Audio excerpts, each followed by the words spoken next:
savez ça pour Cameroun? Non, je parlais loin. Ah, c'est comment, il n'y a pas le son, il n'y a pas quoi.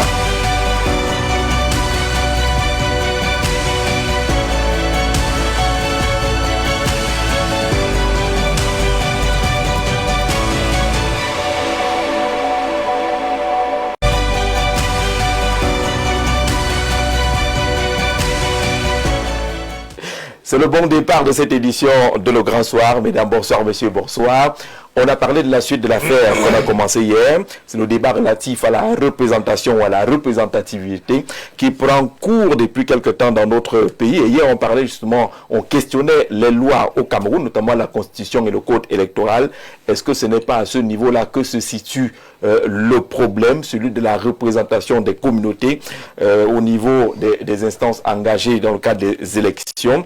Et lors de ce débat d'hier, on a annoncé le tome 2 qui concerne justement l'implication des partis politiques. Les panélistes ont dit que la question peut être réglée au niveau des partis politiques. C'est à eux de voir comment associer toutes les composantes sociologiques. Il ne faut pas aller chercher au niveau de la loi. Et d'aucuns disaient que la loi est suffisamment claire là-dessus. On entrera par cette porte avec nos invités avant d'évoquer pleinement le rôle que pourraient jouer les partis politiques. Mais on suivra de près l'actualité avec un regard sur ce qui s'est passé du côté de Balloum. Le chef a-t-il finalement été rattrapé? La presse en parle abondamment depuis ce matin. Les dernières informations indiqueraient que Sa Majesté a été rattrapé et serait déjà exploité ou bien même convoyé du côté de Bafoussam. On attend à voir plus d'informations là-dessus. Mais on va le voir avec Romaric Noifeu. La presse a évoqué pleinement le sujet. Le temps d'accueillir justement nos invités. Léonide Foum, bonsoir et bienvenue. Bonsoir Jean-Jacques et merci de l'honneur que tu me fais une fois de plus de m'inviter sur ton prestigieux panel. Je salue les co-discutants sur ce plateau. Je salue aussi tes téléspectateurs qui, nombreux, nous suivent ce soir. Merci de l'invitation une fois de plus. J'espère simplement être à la hauteur de vos délicates attentes. Alors, nous suivons de près cette affaire de la chefferie de Balloum où le jeune Steve a trouvé la mort. Suit ça comme un feuilleton finalement, avec beaucoup d'intérêt, vous aussi? Oui, avec beaucoup d'intérêt. J'ai suivi les vidéos, que ce soit celle de la mise en mort, en fait, celle du jugement sommaire et de la mise à mort de l'incriminé. J'ai simplement envie de dire personnellement que lorsque j'ai suivi cette vidéo, je pense que de la part du chef, c'est un ignorant. Et ça nous appelle, ça appelle surtout l'État, vu que les chefs sont des auxiliaires de l'administration, à un devoir de formation de ces dépositaires des charges publiques. On devrait les former en quoi? En droit? L'école même. Partons même d'abord de la formation livrée scolaire. Il la faut. Et dans des disciplines aussi spécifiques, vous savez que les administrateurs sont formés chez nous. Pourquoi est-ce qu'un auxiliaire de l'administration ne devrait pas aussi bénéficier? Ils sont formés en quoi? Oui, ils sont formés à l'ENA.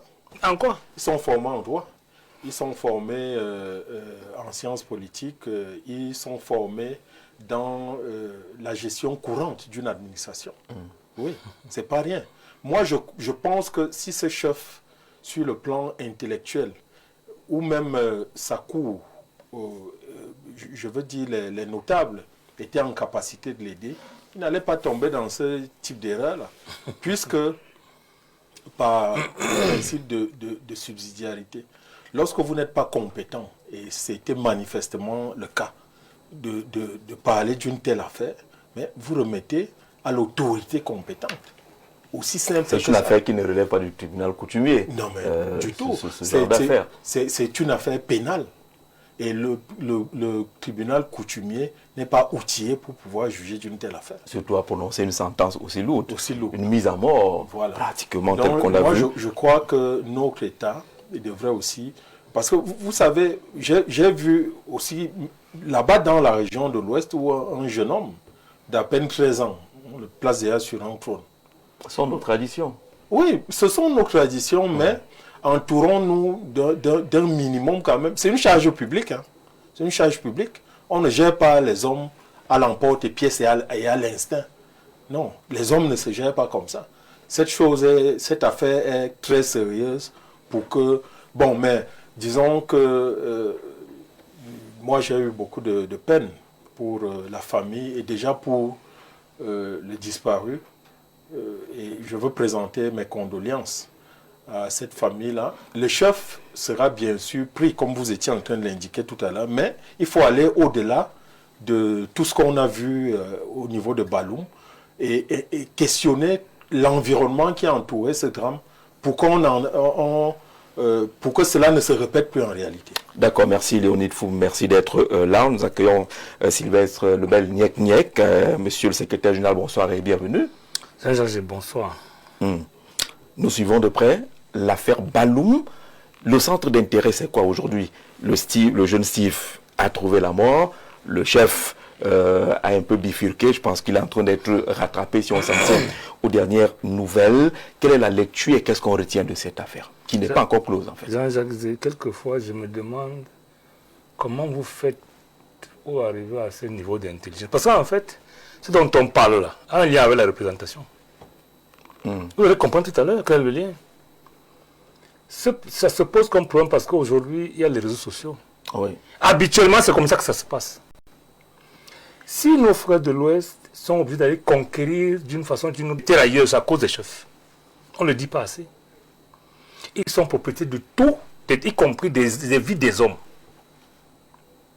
Donc là, en fait, il faut questionner la gestion des chefferies. Je l'ai entendu ici et je voulais vous le redire. Si c'était le chef de Bareko, il serait en prison depuis très longtemps. Oui. C'est une affaire du 5, on l'aurait pour le même 5. Mais comment? C'est parce qu'on gère les chefferies à triple vitesse qu'effectivement celui-là, on organise, on lui dit que passe par ici, va là, et puis quand la clameur populaire insiste, on dit non, gars, écoute, ça peut plus. C'est vrai qu'on est au pénal, mais à supposer que la famille vous dise qu'elle n'est plus, vous faites quoi? Pas ça va arriver, c'est ce qui arrive également. En fait, la famille, cantonnée à ce petit rôle de métayer du village, finit par dire c'est ce que le chef veut qui est. C'est comme ça que ça fonctionne dans les zones féodales du Cameroun. Je préfère m'arrêter à la zone féodale parce que si je commence à les nommer, ça va être comme si on stigmatisait, mais c'est les faits. Les chefs du centre, du sud, du littoral et de l'est sont des officiers de justice, j'allais dire des simples officiers de justice, d'administration. Les autres ne le sont pas. Ils sont à la limite des petits commissionnaires. Non, ils sont des rois. C'est ça le problème. Parce qu'à la fin, vous ne savez pas de quoi il est question. Moi, j'avais une image une fois où un préfet, parce que j'allais dire le préfet 2, mais un préfet était presque genou devant un chef. Moi, mon jeune frère était préfet dans le Noun. Je sais comment ça se passe. Vous ne faites pas. Le sultan prend. Non, sultan roi. Parce que chez les Bamoun, si vous dites sultan, il faut dire sultan roi des Bamoun. Il prend des décrets pour donner des terres. C'est connu, tout le monde, c'est public. Mais il revient à l'État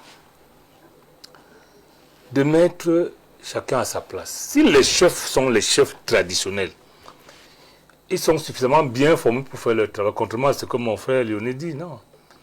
Les chefs de l'Ouest sont très bien formés. Mais on les forme en quoi? C'est ça le problème. Ils sont formés au commandement, pas à la gestion des hommes. La plupart des gars de l'ENAM sont formés également au commandement, il faut le savoir. Ils ne gèrent pas les hommes. Ils sont formés. Quand on installe souvent, on dit quoi? Prenez le commandement. Ça ne rigole pas.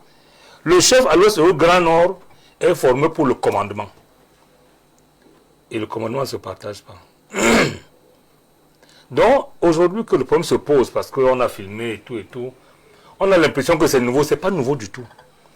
À Rebouba, on embaumait un homme de terre pour le plaisir du roi, il n'y a pas très longtemps. C'est-à-dire, on prend un homme, on met la terre comme si on faisait les maisons de terre battues dans nos villages. Là. Il est là toute la journée pour le plaisir du roi. C'est connu. Il n'y a même pas trop longtemps, on a enterré certains chefs de chenaux également, avec des êtres humains vivants. C'est connu, donc c'est pas nouveau. Aujourd'hui, c'est l'environnement qui a évolué. Je n'ai pas dit changer, mais qui a évolué. Et qui en appelle aujourd'hui que le gouvernement fasse attention à la chefferie. La chefferie, c'est quoi par rapport au système?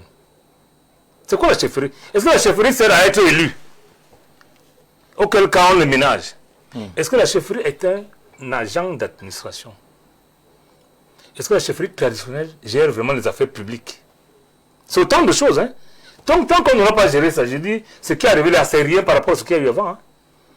Moi, j'ai des frères et amis de l'Ouest qui vous disent, en off bien entendu, que mon frère, là tu me veux me battre avec toi ici sur le point de terre, je n'ai pas de choix.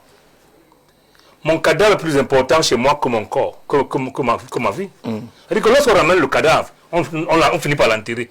Mais si tu veux avoir le pain de terre, tu risques de faire une procédure assez longue. Donc, à la réalité, je pense que l'État est face à ses multiples responsables, une fois de plus, pour qu'ils nous disent, au sens de la loi, au sens de la gestion des hommes aujourd'hui, qu'est-ce que la chefferie traditionnelle? Parce qu'il s'agit de ça.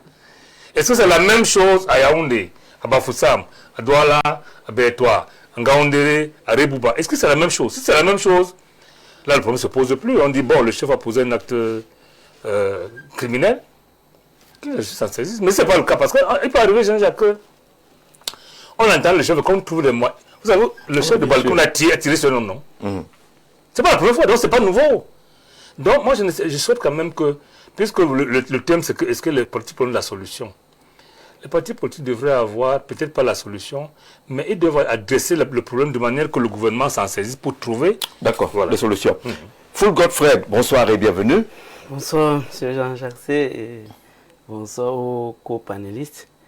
Je crois que je vais entrer de plein pied dans oui, bien entendu. L'affaire de la chefferie. Et je crois que je vais aller en droite ligne avec M. Parfait. Léonide, en parlant de la formation. Parce que c'est nécessaire. C'est nécessaire parce que, vous savez, la chefferie, dans l'ensemble, doit apparaître comme l'ambassade. C'est-à-dire que l'ambassade. Lorsqu'on parle de la représentativité, parce que si on rentre dans le texte, dans les affaires de la représentativité, on aura tendance à croire que dans une chefferie ou alors dans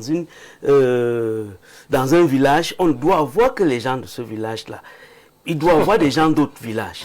Et imaginez donc que si celui qui venait de perdre la vie là n'était pas de cette région, on devrait avoir d'autres discours. Mais quand je rentre dans la formation des chefs, parce que ceci doit servir de leçon et ce que nous disons, j'espère bien que ça va être pris en compte. Il apparaît que ce chef ne maîtrise rien en ce qui concerne la procédure. Parce que lorsqu'on parle de la procédure, en matière de procédure pénale, il y a ce qu'on appelle la présomption d'innocence. La présomption d'innocence. Vous pensez qu'il ne maîtrise rien? Justement, et c'est justement pour ça que vous voyez que lui, il est le premier à être incriminé. Même ce n'est pas lui qui, du moins, on présume, n'est-ce pas?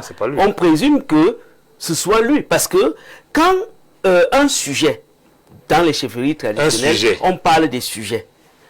Quand il couvre... On parle des sujets à l'Est, Jean-Jacques Zé. Quand il couvre lui, du moins, d'accord, vous comprenez, voilà, du moins, quand il vient à la chefferie, quand il vient à la chefferie, c'est qu'il doit trouver une protection. Et cette protection, généralement, même ici, parce que moi, je crois que je fais quand même partie de quelques notables, même si c'est le chef de quartier. Mais qu'est-ce que nous faisons? Lorsqu'il y a des conflits, on s'assoit.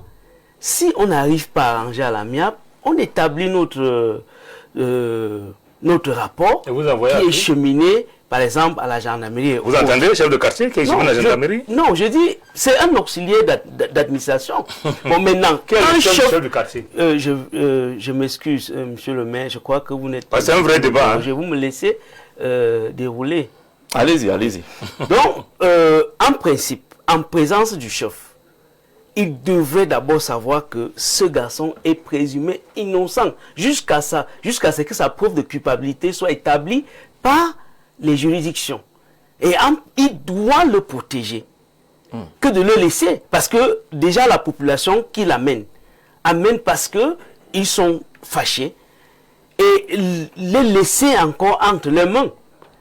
Vous savez, certains disent, bon, on va arriver là-bas et puis on va fait ci, on va faire ça. Donc, il devrait en principe protéger celui-là. Mais maintenant, nous allons certainement dire qu'il ne savait pas.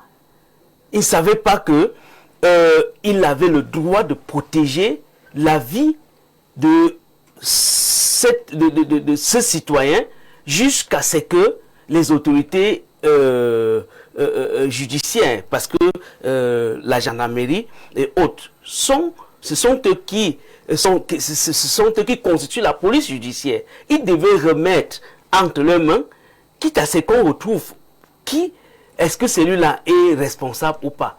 Mais quand il le laisse au public, justement, on n'aura que cette suite. Il n'a pas laissé. Et non, mais puisque vous savez, nous tous... Non, on avait la vidéo, mais est-ce qu'il était brûlé? Oui, est-ce que lui a prononcé la sentence? La vidéo est suffisamment expressive. Hein. Oui, et justement, c'est justement à ce niveau que je dis qu'il y a un besoin de formation. Parce que quelqu'un qui est mieux formé en matière de procédure ne pourra pas prendre sur lui la responsabilité de prononcer, je peux dire, de manière définitive, une sentence fatale. On va voir ce que la presse a dit concernant ce sujet-là avec Romaric Mafou. Bonsoir Romaric. Bonsoir Jean-Jacques. Bonsoir également à votre panel constitué ce soir. Bonsoir. On imagine que le sujet n'a pas totalement échappé à la presse, mais allons-y, que nous proposent les journaux depuis ce matin. La tradition seulement nous oblige d'entrer avec la une du tri-hebdomadaire La Météo de Dieu Dodevin qui a axé son titre sur le commerce extérieur. La Chine qui supprime les droits de douane sur les produits camerounais. C'est le titre majeur à retrouver en une du journal La Météo, paru en kiosque ce jour. Depuis le 1er mai 2026, la Chine qui applique une suppression à 100% des tarifs douaniers à l'importation pour les produits originaires des pays africains, dont le Cameroun. Dans un communiqué du 12 juin, le ministre du Commerce, Luc Makulambarga, à Tangana, a donc précisé les modalités pour permettre aux opérateurs économiques camerounais de bénéficier donc de cette importante mesure. De l'autre côté, Info Matin, le quotidien, revient sur les questions relatives à l'éducation avec l'examen officiel du CEP et du FES Certificat Living School qui se déroule donc dans le calme sur l'ensemble du territoire depuis lundi dernier. Le 16 juin, voilà, les épreuves du CEP et du FES Certificat Living School se sont déroulées sans incident dans les 10 régions du Cameroun selon les constats faits sur le terrain par Info Matin, conformément aux directives du ministre de l'Éducation de base, le professeur Laurent Sergetou Dingwa. Les encadreurs ont veillé au bon déroulement des examens pour les 624 776 candidats. Même sérénité dans les sous-centres spéciaux de Guinée équatoriale et du Congo Brazzaville qui comptent 176 candidats. L'œil du Sahel nous présente justement en grande une cette figure de Dame Ada Wanan qui affronte le CEP à l'âge de 62 ans. Les faits se déroulent dans la région de l'extrême nord. Il n'est jamais trop tard. Il n'est jamais trop tard. Moi j'ai envie d'applaudir pour elle. Effectivement. D'accord. Le fait Jean-Jacques, le quotidien gouvernemental de Cameroun Tribune revient sur la liquidation des droits des pensionnés avec le Premier ministre qui prescrit dans la célérité. Président une réunion interministérielle, révèle le journal le 16 juin. Le Premier ministre Joseph John Gouté a instruit les ministères concernés d'accélérer la prise en charge des agents de l'État admis donc à la retraite. Mutation de Georges Alombo Yomo déroule effectivement le tapis rouge quant à cette actualité que vous avez d'ailleurs décrit sur ce plateau. Barbarie de Baloum, Wanted. C'est la grande une justement du journal Mutation de Georges Alain Boyomo. Il est en fuite depuis le double maître du 5 juin 2026, le chef supérieur de Baloum. Il s'agit de Sa Majesté Charlie Constant Noussipokam et ses acolytes qui sont activement recherchés par la gendarmerie. La nouvelle expression nous conduit effectivement du côté de Penka Michel, un chef supérieur, est activement recherché. Il est accusé d'avoir participé à la séquestration, à la torture et à l'assassinat d'un jeune homme soupçonné de vol dans sa localité. Le chef supérieur du groupement est donc en fuite depuis plusieurs jours et activement recherché par les enquêteurs. Popoli également parle du crime Lonkoukouma de Baloum dans les Sissongo. C'est une interrogation à retrouver en grande une du journal Popoli dans sa parution de ce jour. La voix des jeunes d'Ibrahim Miché dans son numéro 1052 parle de cette tragédie avec le chef qui est en fuite après la mort du jeune Steve Achille, brûlé vif dans l'enceinte de la chefferie de Baloum. Le chef traditionnel Noussipokam Charlie Constant, visé par un mandat d'amener, est activement recherché mais reste d'ailleurs introuvable, affirme le journal Info à chaud revient également sur ce chef supérieur de Baloum et le présente ici comme un véritable one-tête. Et puis le messager de Fopus Ndiaoué parle du transport maritime avec le tracker des navires fantômes. Il s'agit ici du ministre Jean-Enes Masséna-Ngalé Bibéré. Après l'arraisonnement par l'Union européenne de 2 pétroliers naviguant sous faux pavillon camerounais, le ministre Jean-Enes Masséna-Ngalé Bibéré sanctionne donc 39 navires pour protéger l'intégrité du registre maritime national. De l'autre côté, avec l'étudiant qui parle des violences contre les enfants, ça doit donc cesser. C'est une instruction à retrouver justement en grande une de ce journal. C'est à l'occasion de la journée de l'enfant africain. La première dame Chantal Biya qui condamne les maltraitances, viols et assassinats dont sont victimes de nombreux enfants et appelle d'ailleurs à renforcer leur protection. L'action également parle de ces vacances scolaires et encadre des jeunes plutôt que de les occuper. Le Rassemblement démocratique du peuple camerounais propose donc de transformer la période de vacances en un moment d'apprentissage et même de préparation à l'avenir pour les jeunes plutôt que des simples occupations. Le quotidien Le Citoyen également parle de la journée de l'enfant africain avec Chantal Biya qui condamne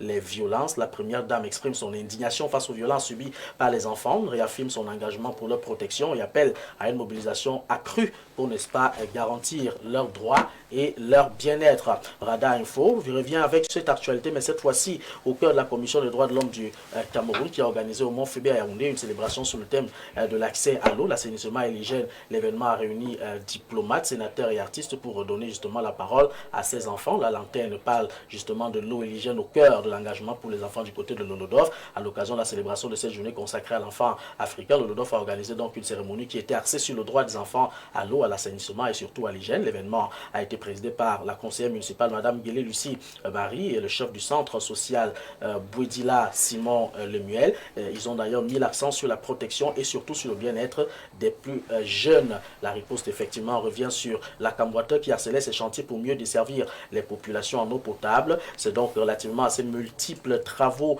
visant ainsi à garantir un accès à une eau de qualité du côté de Douala. L'extension de la station de Japoma et 4 nouveaux forages urbains ajouteront 17 000 mètres cubes d'eau par jour au réseau. À Yaoundé, des interventions ciblées visent à améliorer donc durablement la desserte des quartiers Jouvence, Damas et Simbor. Une volonté affirmée par le directeur général Dr Blaise pour ça de moderniser les infrastructures hydrauliques. Et puis pour sortir avec cette revue de presse pour la 3e parution de cette semaine, on le fera avec le quotidien Primeur Hebdo qui parle de cette sécurité mutualisée, mettant un point d'honneur sur Yaoundé et Abuja qui unissent leurs forces face aux menaces transfrontalières. Le Cameroun et le Nigeria renforcent donc cette coopération sécurité avec la signature d'un accord visant à coordonner la lutte contre les menaces transfrontalières. L'initiative marque une volonté commune de sécuriser la zone frontalière, n'est-ce pas, entre les deux pays. Jean-Jacques, voilà pour ce qui concerne les informations à retrouver dans les journaux, même s'il y a eu une nette évolution dans le cadre de l'affaire de Baloum. Le chef, effectivement, est aux arrêts, en audition déjà du côté de la gendarmerie de Tchang, selon nos informations. Et puis, celui-ci a été mis en garde à vue en attendant, effectivement, l'évolution de la procédure. Merci Romaric Noifeu, merci à tous nos confrères qui nous proposent ces différents titres dans les kiosques. Foul, quel est le titre qui a retenu ton attention? Oui, justement, le titre, c'est celui des enfants. Vous savez que depuis un certain temps, on a tendance à penser que les gens veulent avoir une emprise sur les enfants.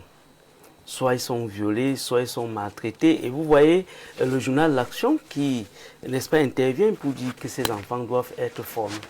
Nous rappelons que L'Action, c'est le journal du comité central du RDPC qui se préoccupe de la situation des enfants. La situation des enfants. Ces enfants, voilà les vacances qui sont arrivées, que de les envoyer vendre en route avec tous les risques que cela comporte. On aurait dû, n'est-ce pas, changer la posture, à les former dans des petits métiers. Pour ceux qui sont dans les maisons, ils peuvent les apprendre à préparer, ils peuvent apprendre à faire du ménage, et ainsi de suite. C'est-à-dire que c'est quelque chose de plus important. Et puis la première dame, également, condamne tous ces infractions qui sont commises sur ces innocents. Et d'ailleurs, on se souvient quand même que hier c'était la journée de l'enfant africain. Je ne sais pas s'il y a eu des manifestations particulières dans notre pays. J'ai vu une déclaration du ministre du Travail dans un journal quelque part où il demandait qu'il faut protéger les enfants qui ne doivent pas travailler. Mais on a quand même l'impression que c'est passé comme ça, comme chaque année.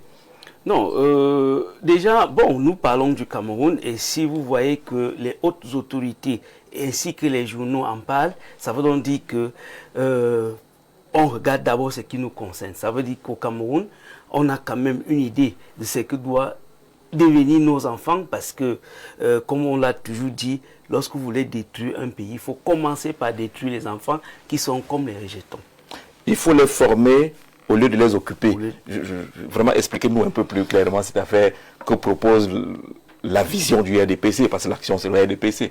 On doit faire quoi de nos enfants pendant les vacances? Les former, les envoyer encore, apprendre l'informatique? Non, j'ai dit, lorsqu'on parle de la formation des enfants, vous savez, dans le système scolaire au Cameroun, aujourd'hui, on parle de l'approche par compétence. L'approche par compétence, il y a des choses que les enfants ont beaucoup lues dans les livres. Comment n'est-ce pas, s'occuper de l'environnement, comment vivre en société.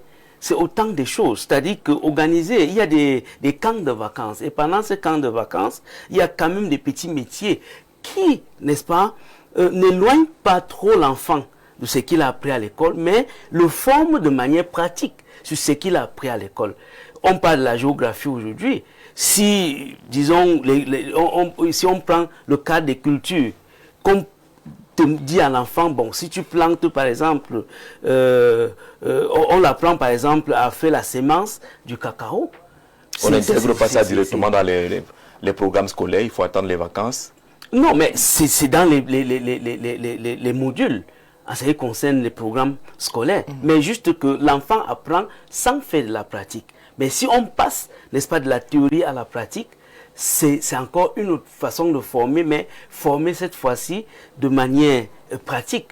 Donc, je crois que c'est dans ce sens que vous avez vu l'action se préoccuper de cette occupation. Parce que d'autres occupent l'enfant d'une autre manière en les envoyant vendre en route avec tous les risques que cela comporte. Donc, ce qui fait qu'il y a d'autres façons de former les enfants, mais pas en les envoyant, d'occuper les enfants, pas en les envoyant, n'est-ce pas, se livrer comme ça, entre les s'exposer. Le bourreau n'est pas loin. C'est ce que le comité central du représentant nous voulait dire. Le bourreau n'est pas loin. Au lieu de les envoyer vendre, ainsi de suite, il vaut mieux les occuper à des différentes formations. Sauf que même à l'école, le bourreau est parfois tapis là-bas. C'est un peu compliqué. Vous savez, la moralité, c'est quelque chose, en principe, quand vous rentrez dans le cadre scolaire, moi je me dis, pour ceux qui ont des établissements scolaires, parce que j'en suis quand même un, il faut questionner la morale de ceux que vous voulez qu'ils occupent, qui prennent soin de nos enfants. Parce que, vous savez, aujourd'hui, l'école est devenue pratiquement le lieu où les enfants grandissent. À 2 ans, à 3 ans, vous trouvez déjà qu'on envoie l'enfant à la crèche. Ça veut dire que l'enseignant devient, par ricochet, le parent bis. Et là, maintenant, il faut questionner. Il faut questionner ceux-là qu'on met à la disposition de ces enfants. C'est important. Merci. La une de l'action, former au lieu d'occuper. Former plutôt qu'occuper. C'est le titre choisi par la voix du comité central du RDPC. Le maire a retenu quel titre? Je suis très embêté de parler du titre de l'action. Ben laissez donc. Parce qu'à la fin, ces parents qui forment ou qui occupent les... Parce que même la formation est une occupation. On a la chance d'avoir un enseignant. C'est une conséquence, ce qu'on voit là. Nous débattons tous les jours. Lorsque vous ne connaissez pas le nombre de parents que vous avez, comment allez-vous connaître le nombre d'enfants? C'est ça le problème. Donc, il s'agit de la mise en place des politiques publiques qui puissent permettre que l'enfant aille à l'école en toute sécurité. Et pendant les vacances, pour un certain genre d'enfants qui jouent, vraiment. Parce que ça passe du repos du cerveau pour que la rentrée... Mais si l'enfant doit faire l'école normalement et refaire notre école pendant les vacances, il y a un souci. La formation est une école. Mais aujourd'hui, les parents qui occupent les enfants à autre chose. Est-ce que c'est un choix du dirigeant Jacques? Je ne veux pas débattre de ça, mais il me semble que quelques parents n'ont pas de choix que de le faire. La principale raison, lorsqu'on va à la rencontre de ses parents, c'est qu'il faut bien trouver des moyens pour préparer la rentrée. Les efforts de l'enfant sont associés. Pour que la famille puisse avoir quelque chose qui va servir à l'enfant à la rentrée. Lorsque les parents cotisent pour que l'enfant prenne la mère, c'est la même chose, Jean-Jacques. C'est un dilemme, c'est-à-dire, vous mettez l'enfant dans un circuit où il peut mourir, mais lorsqu'il réussit quand même, ça soulage la famille. Donc, c'est très difficile à gérer. C'est pour ça que je ne veux pas m'occuper de ça. Je veux m'occuper du chef qui aurait été rattrapé, tant mieux. Mais je vous ai dit... On voit quand même que les journaux ont affiché tout un chef, comme dans le Texas, Wanted. Le chef est recherché. C'est un peu embêtant. Je voudrais vous dire que ce titre ne m'intéresse pas, mais j'en parle parce que c'est trop fort. On dit un chef supérieur, parce que la difficulté, je vous ai dit qu'il faut que l'État dise qui est chef. Chef supérieur, ça veut dire quoi? Il est chef de 3e degré d'un village, ou chef de 2e degré, donc chef d'un canton, un ensemble de villages, ou chef supérieur d'un ensemble de cantons. On ne sait pas. Apparemment, dans certaines zones, tout le monde est chef supérieur. Et ça fait problème. Donc, je dis aujourd'hui, ce chef qui a été rattrapé n'aurait même pas pu se déplacer. Parce qu'on ne sait pas comment ça peut se passer. Et que quelqu'un soit libre de ses mouvements. Parce que lui, ce n'est pas des soupçons. Il a parlé. La vidéo est claire. L'enfant suppliant, appelé mes parents, le chef a tablé. Maintenant, les gens qu'il faut former, ce n'est pas le chef. Parce que tous les chefs de l'Ouest sortent du lac. Du lac. Vraiment, ils sont formés. C'est ce que quelqu'un dit. Ils sont très bien formés. En 1-2 secondes. Bonsoir Jean-Jacques, bonsoir à ton panel. Contrairement à ce qu'un de vos panélistes dit au sujet de la formation des chefs, il se trompe. Les chefs sont formés à la gestion du pouvoir temporel et spirituel pendant qu'il est au LACAM. Ce monsieur en tenue orange peut-il nous dire que le feu chef de Balikumbat, ancien député, faisait différemment? Non. Très souvent, dans certaines chefferies des Grassfields nord-ouest et ouest, ainsi que certains lamidas du septentrion, ils ont le pouvoir de vie ou de mort sur leur sujet. Ça aussi, c'est connu au Cameroun. Il faut simplement condamner avec la dernière énergie cette barbarie, car nous sommes en République Kalistalom depuis Yaoundé. Là, c'est pour accompagner ce que vous dites. Tout à fait. Donc, il ne s'agit pas de la formation. Les chefs sont très bien formés. Le lac est très sérieux. Il faut le respecter. Mais en réalité, ce n'est pas le problème des chefs. C'est comment on les gère.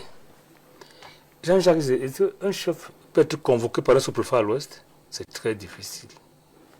Très difficile, hein? Donc c'est ça, on a laissé l'impression que les chefs de certaines zones sont différents. Ils ne sont pas de simples auxiliaires d'administration. C'est ça le problème. Il ne s'agit pas de la formation. Ils sont même mieux formés que nos chefs. Parce que nos chefs, dans le centre, le sud, de l'Est, on les rattrape souvent. Koukouma ne fait pas ça. Il ne part pas là-bas. Ne boit pas ici. Le lac en prend le temps de former, effectivement. Nous, c'est les hommes là qui sont formés, parce que c'est un cercle initiatique. Et les Mbombo qui sont formés. Mais nos chefs, ce n'est pas le cas. Donc, le problème qui se pose ici, c'est dans l'État qu'il faut faire attention. Aujourd'hui, que c'est mis dehors. C'est ça le problème. Maintenant, le RDPC, qui gère le pouvoir aujourd'hui, doit se rendre compte que on a tellement flatté les chefs de certaines régions. Il faut le dire clairement, hein? Il faut casser la baraque là. Ils se sont cru tout permis. Parce que le chef peut avoir un bureau de vote dans sa maison, on vote ce qu'il dit. Après, comment vous allez le gérer? Ce n'est plus un chef ordinaire. Dans votre village, vous ne pouvez pas laisser le chef avoir le bureau dans sa maison. À l'Ouest, vous ne pouvez pas l'interdire. Vous ne pouvez pas, c'est-à-dire, même si un enfant de l'Ouest veut bien faire, la chefferie est une camisole de force. Et c'est ça qu'il faut régler comme problème aujourd'hui. Le chef qui a fait tuer ou qui a tué, c'est pas... Enfin, ce n'est plus ça le problème parce que c'est arrivé. Pour que ça n'arrive plus demain, il faut dire au chef qu'il n'a pas le droit de vie et de mort sur les hommes qui ne sont pas des sujets. Parce que simple, lui dit, hein, lorsque les sujets viennent à la Chine, ce n'est pas les sujets. Hein. Même Paul Bénin ne nous appelle pas sujets. Vous imaginez ça? Paul nous appelle des citoyens. Un chef du village nous appelle ces sujets. Donc il faut régler ce problème. La presse a joué son rôle en rendant la fête de manière que on soit obligé. Moi, je voudrais remercier la presse là-dessus. Il faut le faire clairement. Hein. Lorsqu'elle fait très bien, il faut le dire. La presse a joué un rôle primordial pour que ce soit... Parce que la presse était tue. Il n'y aurait rien eu. D'accord. Léonie Foum, quel sujet développé par la presse? Quel titre? Alors, moi, j'ai regardé avec beaucoup de curiosité. Je crois que c'était le Messager qui nous a appris qu'il y a des navires à travers le monde qui battent fantômes, qui battent pavillon. Oui. Et l'affaire là, moi, ça me dépasse. Non, je vous jure, ça me dépasse. Parce qu'il fut une époque, on avait quand même une société, je crois que c'était la Camship. Et le Cameroun, justement, se targuait d'avoir des bateaux. On avait une compagnie de navigation. Oui, toute une compagnie. Maritime. Oui, mais voilà qu'on n'a rien qui puisse aujourd'hui ressembler à un tel déploiement. Mais on apprend que certains bateaux sont saisis à travers le monde entier et qui battent pavillon Cameroun. Mais mieux, ils sont dans l'illégalité. Oui. Oui, bon, alors, qui donne ces autorisations qui permet à des navires de battre pavillon camerounais? Et surtout, comment est-ce qu'on contrôle tout ça? Ça, c'est très important. Mieux, c'est des affaires publiques. C'est public. Et la moindre des choses que d'apprendre... Parce que moi, avant la réaction du ministre, je regardais les informations dans une chaîne étrangère. Et c'est là où j'ai appris qu'un navire qui avait, j'allais dire, un commandement russe et qui était, n'est-ce pas, tenu par des Russes, avait un pavillon camerounais. Moi, ça m'a étonné. Ça m'a terriblement étonné. Comment est-ce qu'on peut gérer des affaires publiques de la sorte? Le Cameroun n'est pas au courant. Le citoyen n'est pas au courant. Dans tous les cas, le sujet développé par le messager, mais il y a eu cette réaction du ministre des Transports qui a effectivement vu le reportage en question et pour se rendre compte que le navire concerné, Simirtos, est dans la liste des 39 navires bâtons pavillons camerounais qui ont été radiés. Avant ce reportage, il y a eu une liste publiée également par le même ministre qui affichait tous ces navires-là qui, de façon frauduleuse, se retrouvaient en train de utiliser le Cameroun alors qu'il n'en était rien du tout. Donc le fameux bateau est sur la liste des 39 radiés selon le communiqué du ministre des Transports. Mais il était temps. Il était temps de faire ce genre de précision. Parce que lorsque l'État donne son sceau à un opérateur et qui se retrouve dans des trafics, c'est l'État aussi qui en prend absolument la crédibilité. Parce que quand on regarde ce reportage, le chapeau tel qu'introduit par la présentatrice du journal parle du Cameroun en des termes justement de quelque chose de voyou, de pas bien du tout. Il a fallu qu'il y ait cette réaction-là. Peut-être qu'il va falloir anticiper, qu'on sache effectivement qu'il ne doit pas battre pavillon Cameroun. Le ministre rappelle justement que le dit navire a été officiellement radié du registre international camerounais des navires le 26 mai 2026, il y a cela quelques jours, dans le cadre de l'opération d'assainissement et de sécurisation du pavillon camerounais engagé par les autorités maritimes nationales suivant un certificat dont le numéro a assez long. Cette opération a connu une importante communication publique. On avait d'ailleurs relayé cela ici et puis il y a eu plusieurs titres des journaux qui en ont parlé. Il rappelle par conséquent qu'au moment des faits récemment rapportés dans les médias internationaux, le navire Simirtos ne bénéficiait plus du droit de battre pavillon camerounais et ne relevait plus de la juridiction maritime du Cameroun. Aussi, la République du Cameroun ne saurait être tenue pour responsable des activités illicites menées par ce navire ayant obtenu ou utilisé des documents et déclarations frauduleuses. C'est pour cela que le messager a parlé du tracker des navires fantômes. Merci pour ce tour dans la presse. Merci à Romaric et merci à tous les directeurs de publication. Parlons justement de la thématique de ce soir, qui est la suite de l'affaire qu'on a évoquée hier. Pour ne pas avoir des problèmes avec nos téléspectateurs, on va rapidement lire un ou deux messages. Bonsoir, ton riche panel. J'apprécie la pertinence de mon père Niek, surtout lorsqu'il pose la problématique de la gestion des chaufferies. C'est de la part de Man Babimbi. Il pense qu'il justement y a une problématique sérieuse des chaufferies. L'identité du soi-disant chef qui, au détriment du non-respect de la vie humaine, a non seulement tué, mais aussi brûlé le corps doit faire l'objet d'une large diffusion à travers le monde, car il peut avoir quitté le Cameroun. On apprend qu'il a été rattrapé. Il pensait même, c'est Amara d'Abidjan qui a envoyé ce message-là, qui pourrait même être caché dans le bois sacré de l'Ouest. Un jour, nous étions en réunion à la sous-préfecture. Le chef d'État étant de l'Ouest a demandé à un chef de village de se mettre à genoux à cause du retard. Je me suis opposé énergiquement en lui demandant s'il peut le faire. Là-bas, c'est Franck de Bokito qui nous raconte un peu cette anecdote-là. On a vu un chef demander qu'on embarque tous les chefs parce qu'ils n'ont pas cotisé le 20 mai. Oui, bien sûr.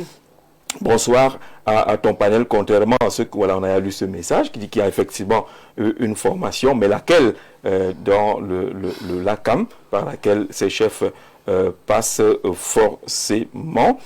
C'était pour répondre aux soucis de formation. Mais ce n'est pas pour annuler ce que vous avez dit. Oui, moi, il n'a pas totalement compris. Il ne m'a pas compris. La République est au-dessus de la chefferie. Et la plupart de ces chefs traditionnels-là n'en savent rien. Et ça, c'est une faute.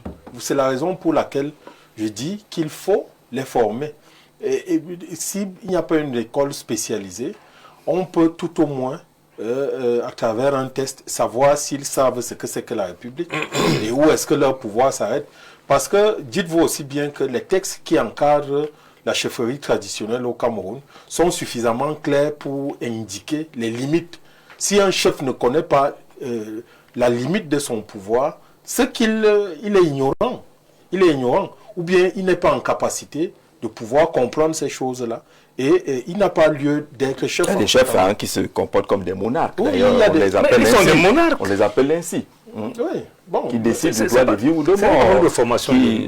Oui, C'est comment on les gère. Oui, Non, mais moi, sur cette affaire de formation. Oui, justement, je voulais faire une précision ici, parce que lorsque je parlais des sujets, et c'est justement à ce niveau que ces chefs confondent l'ancien système, où on parlait, n'est-ce pas, des sujets. Et là, c'était un système dictatorial, où on croyait que le chef était tout permis, et qu'aujourd'hui, on est passé à un système où on n'a plus... Le chef est là pour sauvegarder les vies. Et il doit être formé en ce qui concerne les procédures. Et lorsque je parle des procédures, lui, il a en face un autre citoyen comme lui. Sauf que la communauté l'a choisi comme chef. Mais ça ne voudrait plus dire qu'il peut se permettre, n'est-ce pas, de prendre des décisions comme s'il avait la vie des gens. Et même lorsque vous êtes poursuivi, certains disent, je ne parlerai pas tant que mon avocat ne soit présent. Et vous êtes obligé de l'informer. Pourquoi est-ce que Et toutes ces choses-là, ce sont les autorités judiciaires qui le font. Ce n'est pas le chef qui décide de la vie. Et c'est cette confusion qui règne encore, où les gens pensent que, parce que je suis chef, tous ceux qui sont sous mes ordres sont mes sujets et je peux décider de leur vie ou de leur mort. Ça, c'est dans ce sens que je parlais des sujets. Et que d'autres chefs doivent comprendre aujourd'hui que vous n'avez que le droit, n'est-ce pas, parce que la communauté ou la tradition vous a choisi d'être là où vous êtes. Mais sachez que tous ceux que vous êtes appelés à protéger sont des citoyens comme tout autre. Et il y a des chefferies qui ont des prisons, des cellules à l'intérieur, oui, qui ont des geôliers. Ce sont des abus. Là, ce sont des abus. Mais elles sont connues, ces chefferies-là. Bon, franchement, moi, j'ai dit, c'est l'occasion pour qu'on en parle. Oui. Pour que les gens cessent, n'est-ce pas, de penser que dans l'ancien temps où on parlait des sujets, je reviens, tous sont des citoyens. Et en tant que citoyen, on a droit à la vie, on doit respecter ses droits et devoirs citoyens. Un chef n'a pas 3 bulletins de vote, il a un seul bulletin. Et lorsqu'il faut décider des affaires de la nation, chacun intervient à son niveau. Et ce jeune qui vient de perdre la vie, c'est toute une famille qui souffre. Bonsoir Jean-Jacques, quelle barbarie soit gérée de la part du monarque de Baloum à banaliser la vie de ces sujets. On est encore là, monarque, sujet. Nous sommes un état de droit, même comme certaines situations judiciaires se font à géométrie variable pour que certains individus ayant subi des agressions du fait de l'impunité en arrivent à perdre le nord pour la justice populaire. Massok Thomas, merci pour cette contribution. J'ai vu celle de Benoît Feudieu. Oh là là, il allait chercher loin dans les textes. Là. Les chefferies sont organisées de manière hiérarchique. Une chefferie de premier degré regroupe au moins 2 chefferies de deuxième degré, tandis qu'une chefferie de deuxième degré regroupe au moins 2 chefferies de troisième degré. C'est ce qui est contenu dans le décret de 77. En ce qui concerne la formation qui serait loin d'être orientée à la connaissance des lois de la République, il convient de souligner que chaque individu possède son propre niveau d'assimilation des enseignements reçus. Toutefois, un chef qui manque à ses devoirs, comme ce fut le cas du chef de deuxième degré de Baloum, constitue davantage une exception qu'une règle. Il s'agit tout simplement d'une brebis galeuse. Par ailleurs, affirmer que les chefs traditionnels de l'Ouest agissent très souvent de cette manière me paraît excessif, sans dire que cela soit totalement impossible. Nous n'en avons pas connaissance. Au contraire, avec la modernisation, de nombreuses chefferies sont aujourd'hui sous l'influence des élites. Dès lors, même lorsqu'une telle intention existe, elle tend généralement à s'effacer au profit des orientations et des décisions de ces élites. Encore que ces élites n'orientent pas toujours dans le bon sens. Et là encore, c'est un problème dans le problème. Dans votre village, qu'on arrête un voleur, on l'amène où? À la mairie. Pas chez le chef. Voilà le problème. Dans la culture de certaines personnes, la chefferie est une juridiction. C'est ça le problème. Comment se fait-il que peut arrêter un voleur? Je suppose que c'est vrai. Qu'est-ce qu'ils ont à l'amener de la chefferie? Non, mais... Donc le problème se pose à ce niveau que dans le subconscient de certaines populations, la chefferie est effectivement droit de vie et de mort. Parce que dans la réalité, lorsqu'on arrête un voleur à Makak, Angel Mendouka, à Ibolova, le chef n'est même... Il est informé parce que les gendarmes sont venus. On l'amène chez les autorités compétentes. Les gens qui sont allés à la chefferie et qui ont obéi à la sanction du chef, c'est eux le problème. Parce qu'ils se considèrent comme des sujets et le chef est un monarque. Le problème se pose à ce niveau, il faut faire très attention. Tant qu'on ne va pas changer ce paradigme-là, où les gens vont s'appeler eux-mêmes sujets, et un chef monarque, ça ne peut pas changer. Il s'agit très peu de la formation. J'ai dit, dans aucune école, on apprend à tuer. Non. Dans aucune culture, on apprend à tuer. Mais je rappelle que dans les autres cultures également, il y a des entités, je peux dire, je vais trouver un mot juste. Le Mbok, par exemple, il y a un niveau de Mbok où il les juge. C'est ce que... Il juge effectivement. Mais on n'a jamais jugé pour dire les tuer. On bannit de la société. Là où... Mais là, le problème qui se pose, c'est que les gens ont accepté ça. Les Ekambiti ont même une prison. Tout à fait. Oui, Oui. en prison. Les gens ont accepté ça. Non, ce que je voulais dire... Et c'est pour ça que je finis en disant, je finis par là, s'il vous plaît, Léonine, que c'est la responsabilité de l'État qui est mise en jeu. L'État a l'habitude d'user des chefs, pas comme des simples chefs traditionnels. Comme des gens qui peuvent... La plupart, on a reçu des gens au palais avant les élections, non? On les a à quel titre? Parce qu'ils ont une voix. Parce qu'on estime que lorsque le chef prend un camp, les sujets vont le suivre. Et tant que les gens sont des sujets, ils doivent effectivement suivre le chef. C'est pour ça qu'il faut éduquer les populations à la citoyenneté, Jean-Jacques. D'accord. Bonsoir Jean-Jacques. Ce soi-disant chef doit juste répondre de ses actes qu'on nous laisse les histoires de formation et autres. C'est un criminel, c'est tout. Destin de soi qui envoie sa contribution. Léonide, on finit par toi. Oui, je disais que lorsque vous faites vous lisez nos textes. Il existe des juridictions coutumières. Si j'ai les affaires coutumières. Oui. Moi, j'ai les affaires coutumières, vous le dites. Et qui ont aussi, j'allais dire, en termes de médiation, leur importance. Ça, j'ai pas d'affaires pénales. Attendez, ça peut même aussi. Non. Ouais, monsieur. On fait comment? C'est moi qui suis en train de parler, non? Expliquez-nous ça. Laissez-moi parler. Oui. Comment ça peut gérer? On peut gérer les affaires pénales sans tribunal coutumier. Ça peut même aussi, vous comprenez, non? Mais ça dépend donc du niveau de compétence. C'est ça qui est le plus important. Et voilà pourquoi je parle du problème de formation. Ça peut... c'est vrai que la plupart des juridictions coutumières sont compétentes en matière civile. Mais, je dis, ça dépend aussi de la compétence. Et là, c'est... La compétence de qui? Qui vous a donné la compétence? Mais c'est la loi qui donne la compétence. Qui dit que l'exprimé coupé, je l'avais c'est Jean-Jacques qui pose des questions. Quand vous dites compétence, il s'agit de quoi? Mais comme on dit, le TGI a telle compétence, le TGI bon, je suis simplement... Le tribunal coutumier... Pour qu'on nous comprenne, hein, la compétence veut dire quoi? On sait que si par exemple, on se trouve en éducation de base, on n'a pas l'autorité de délivrer une licence. Vous comprenez ce que je suis en train de dire? Moi, je comprends. Oui, mais bien sûr, c'est aussi simple que ça. Et si vous êtes, par exemple, aux enseignements secondaires, vous n'avez pas la compétence de délivrer un CEPE. Dans tous les cas, c'est aussi simple que ça. On n'arrivera jamais à la chefferie qu'on prenne une décision de tuer. Exactement, voilà. Donc, le chef, lorsqu'il est saisi d'un problème dont il n'a pas la compétence, il va vers l'autorité qui en a la compétence. Aussi simple que ça. Donc, fondamentalement, c'est un problème de formation, d'ignorance de ce qu'on doit faire. C'est aussi simple que ça. Commencez par former les populations. C'est elle le problème. Qui doit faire quoi? Qui doit intervenir? On voit qui, dans quel cas. C'est ça le problème. Monsieur Jean-Jacques Zé, je suis très souvent scandalisé sur l'indignation à géométrie variable de certains hommes politiques. Dire qu'un chef ne savait pas, point de suspension, pour justifier des actes inhumains. Waouh, ce n'est pas grave, ça. C'est un constat. Bonne émission. On constate que c'est comme ça. Il faut apprendre. Ce n'est pas une justification. Il faut leur apprendre à respecter la vie humaine. On a besoin d'une école. Vraiment.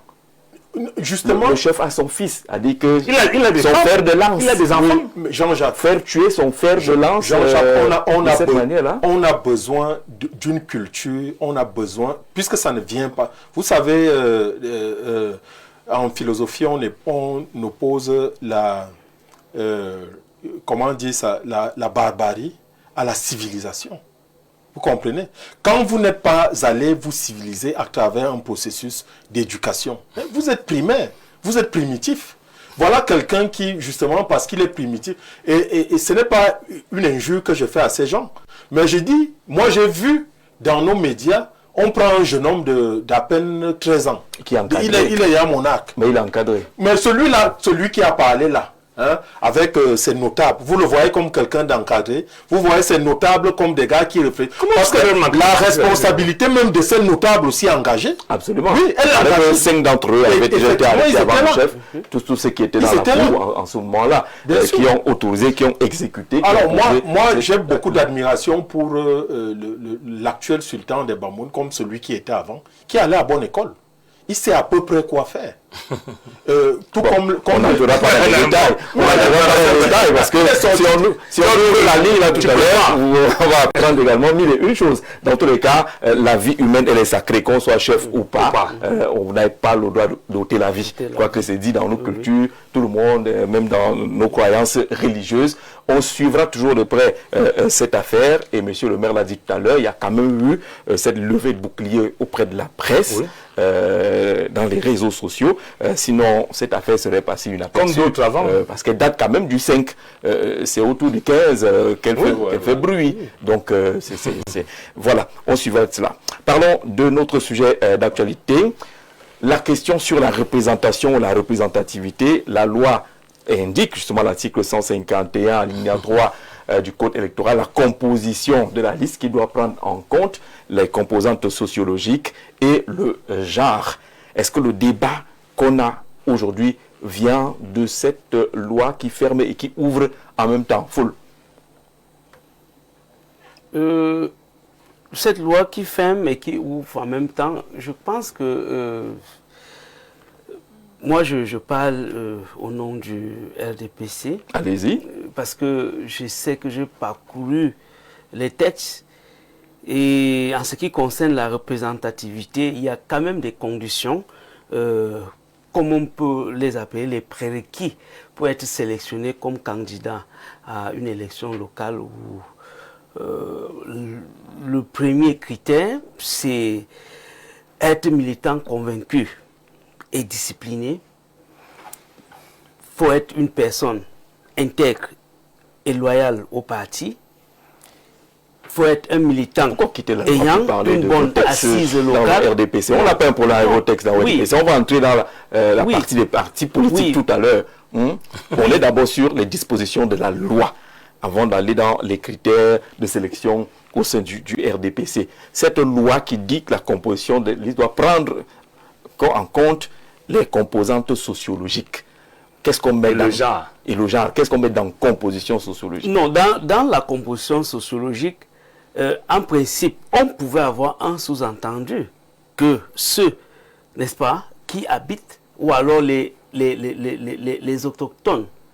Mais il faut comprendre que ce n'est pas parce que on est né quelque part et qu'on est, n'est-ce pas, de cette communauté, que forcément, on a le droit, même si on ne remplit pas certaines conditions, fait partie, n'est-ce pas, du groupe de ceux qui doivent représenter la localité.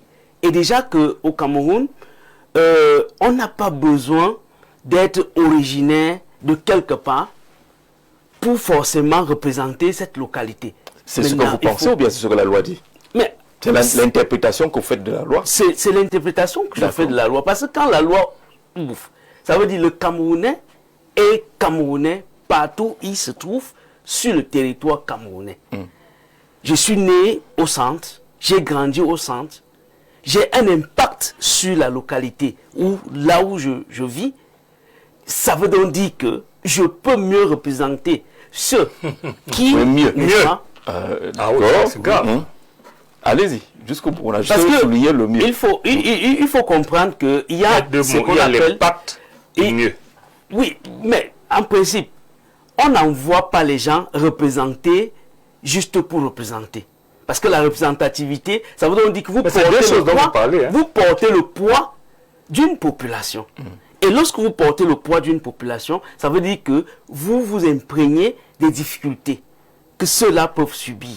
Mais si c'est vous qui pouvez porter les voix pour dire voilà, parce que la gestion de l'État, d'ailleurs, tout le monde ne pourrait pas gérer les affaires de l'État. C'est pour ça qu'on parle de la représentativité.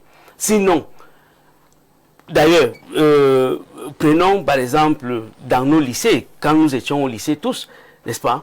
Quand on dit qu'on veut élire, par exemple, le président de la coopérative scolaire, il y a toujours les représentants des différentes classes qui doivent aller, mais on ne peut pas laisser tout le lycée.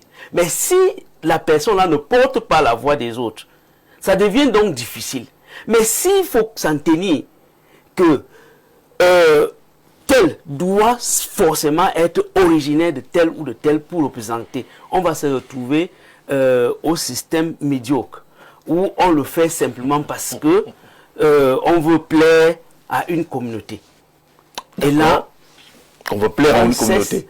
On risque de se retrouver avec une médiocrité dans l'affaire. On cesse, n'est-ce pas, de rechercher l'essentiel, qui est le bien-être de la population, n'est-ce pas, pour faire ce qu'on appelle, qu'on peut appeler, faire ce qu'on veut, c'est-à-dire qu'on fait pour plaire, n'est-ce pas, oui, on fait pour plaire, n'est-ce pas, à un groupe peut-être de personnes. C'est-à-dire que si vous arrivez dans une circonscription, une localité qui a une population dite autochtone, ce n'est pas ça le plus important. Le plus important, c'est de chercher qui peut mieux les représenter, qui a un impact dans cette communauté. Il y a un principe du consensus.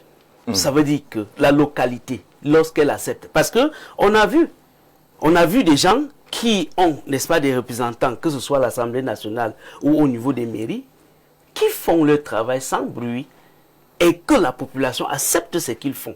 Simplement parce que ce qu'ils font, chacun trouve au moins son compte. Mais si on s'arrête à un niveau, parce que ce qui est certain est que lorsqu'on parle de la communauté, si vous ne représentez pas, parce que la représentation ici, c'est un thème vraiment un peu complexe. Parce que lorsqu'on parle de la représentativité, ça veut dire qu'à vous seul, vous représentez toute une communauté. Et il faudrait que cette communauté trouve en vous un intérêt. Et l'intérêt ne doit pas se limiter au niveau du fait que vous appartenez à la communauté, mais à l'impact que vous pouvez avoir en agissant au nom de la communauté. Et en ce temps, la représentativité a tout son sens. Mais si la représentativité... Donc vous trouvez cette loi claire? Mais la loi, parle elle de est composants sociologiques et met une précision sur le genre. Sur le genre. Donc la représentativité ne doit pas être limitée au fait que vous appartenez. Imaginez par exemple que dans une... je ne voudrais pas prendre des exemples ici qui peuvent... dans une circonscription quelconque, oui, dans une circonscription, vous trouvez des gens qui, n'est-ce pas, n'arrivent pas à faire des efforts, peut-être pour le développement de la localité, et que vous les trouvez, mais il y a une personne qui arrive. Non, pas une personne qui arrive. Qui peut faire plus Parce d'efforts que... lorsque vous parlez d'une personne qui arrive, là vous détruisez tout le sens de la représentativité. Parce que la personne qui représente doit d'abord être une personne qui a une assise locale. Ça veut donc dire que la personne doit résider là où il vit et il doit servir d'exemple à partir de ses actes. En disant là, que vous n'êtes pas capable de porter. Moi, je suis plus capable de porter. Selon votre je exemple, crois que qu'on a trouvé des cette gens loi qui sont permet, là. Oui, non, cette loi cette loi permet chacun à son niveau de savoir que la construction d'une nation dépend des efforts de tout un chacun. Et tout ce que vous faites, La nation si commence ce par la n'est pas communauté. vu, Hein. mais On oui, justement, ça commence par la communauté. Voilà. Et lorsqu'on parle de la communauté ici, il faut cesser de croire que dans une communauté, on ne peut trouver que des origines, des Non, autochtones. disons que dans une localité. Oui, dans une localité, Voilà, on ne dit peut la trouver communauté, que... c'est Oui, limité. oui, on ne peut trouver que des autochtones. Il y a des gens qui sont nés là-bas, mais qui, à travers les actes, ou alors les actes qu'ils posent, ont un impact et une influence sur ceux qui y vivent. Parce que là, maintenant, il faut voir l'intérêt général dans l'ensemble, pas l'intérêt de la communauté. D'accord. Comme hier, je rappelle que la ligne va être ouverte pour une vingtaine de minutes. Vous formez le numéro, vous appelez en direct, on vous prendra Léonide Foumsu sur la question. On n'entre pas les questions de droit, notamment cet article qui parle de la composition des listes en insistant sur les composantes sociologiques et le genre. Est-ce que cette loi n'est pas source des malentendus et d'interprétations qui peuvent prêter à équivoque? Ça, disons-le clairement. Vous savez, sur un thème où on a une focalisation, une spécification, quand on se met à parler de manière générale et générique, on se perd. Le cas qui est en cause ici, et il faut en parler de manière spécifique, puisque dans les dynamiques d'évolution de la population, ce qui arrive au littoral aujourd'hui peut arriver ailleurs. Hein? Mais comment est-ce qu'on gère ça? Et quel est le problème du littoral? Partons de là. C'est que l'évolution et les dynamiques migratoires ont fait que les originaires du littoral sont aujourd'hui minoritaires par rapport à une certaine communauté qui arrive. Bon, mais partons même, parce que c'est un problème politique, puisque c'est un homme politique qui a soulevé ce problème dans les médias. Elimbi Lobé, pour parler de lui, était un transfuge du SDF.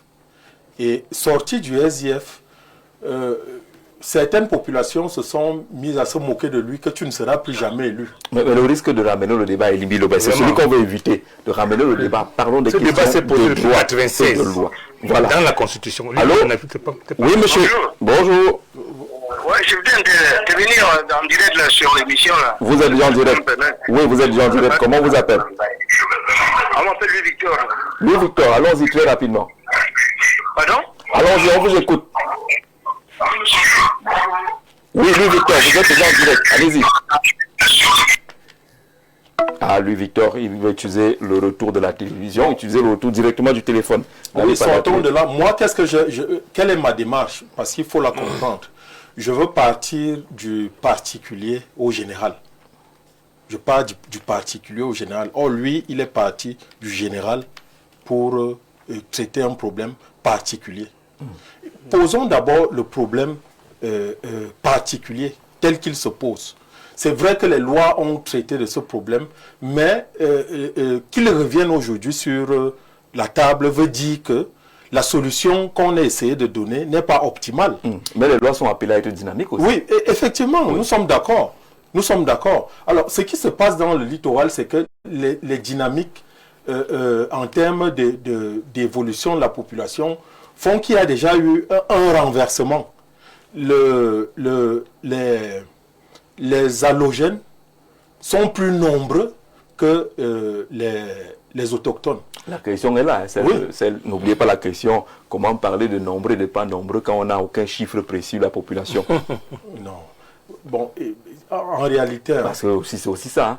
Oui. Pour déterminer qui est nombreux, qui n'est pas nombreux, il faut connaître des éléments chiffrés. Les statistiques ethniques, oui. Certes, au Cameroun, on n'en fait pas. Mais moi, je suis enseignant. J'ai exercé dans le littoral, plus particulièrement dans le Vouri. J'ai vu les statistiques, je sais à peu près ce que ça représente. Et c'est allons-y donc, mais allons-y. Oui, c'est une micro-projection de ce qu'on peut avoir. Donc, je disais que voilà le problème qui se pose au niveau du littoral.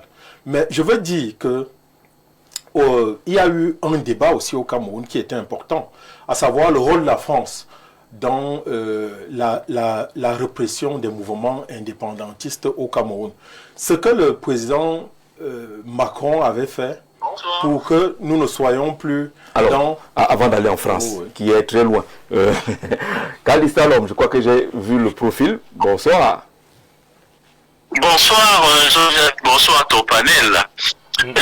Au sujet de la thématique de ce jour, par exemple, moi je me dis que voir l'Assemblée nationale comme étant constituée de micro-assemblées de communautés conquérera un tout petit peu la notion de Camerounais, puisque pour faire ces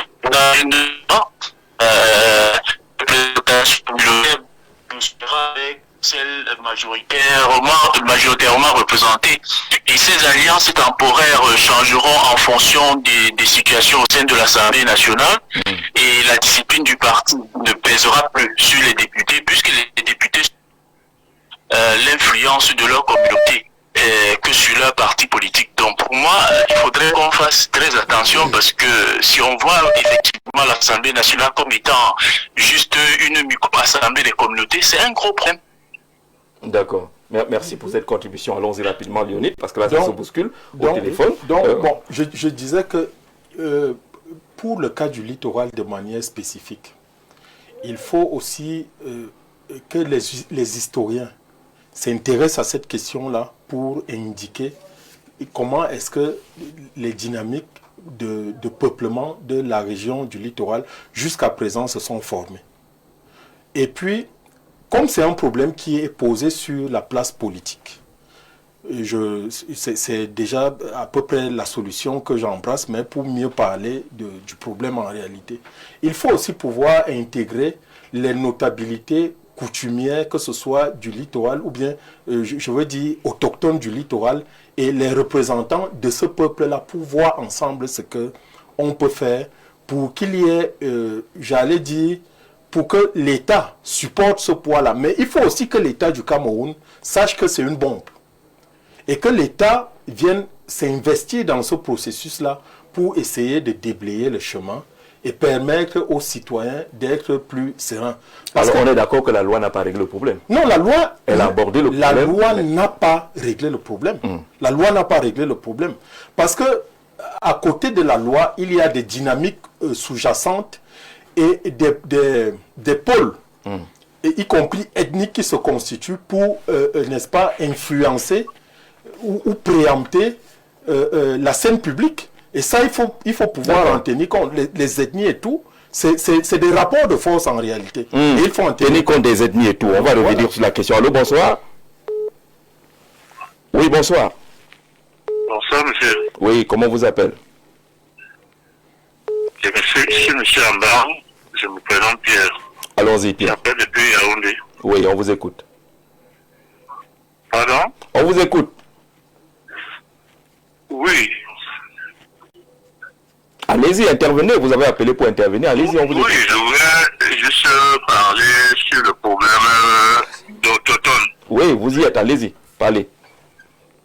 Oui, c'est pour dire à monsieur Jean Javier, qui est là sur son panel, oui, pour dire qu'on ne doit pas avoir peur de dire les choses Oui. telles que ça se présente sur le programme autochtone. Chaque personne est autochtone chez soi. Quelque part, oui. Et pourquoi dans ce programme d'autonomie, il n'y a que les Bamileke seuls qui ont cette difficulté dans les 10 provinces? Pourquoi il n'y a que seuls? Il y a les autochtones. Est-ce que chez eux à l'ouest là-bas, il y a les autres tribus qui sont chefs là-bas?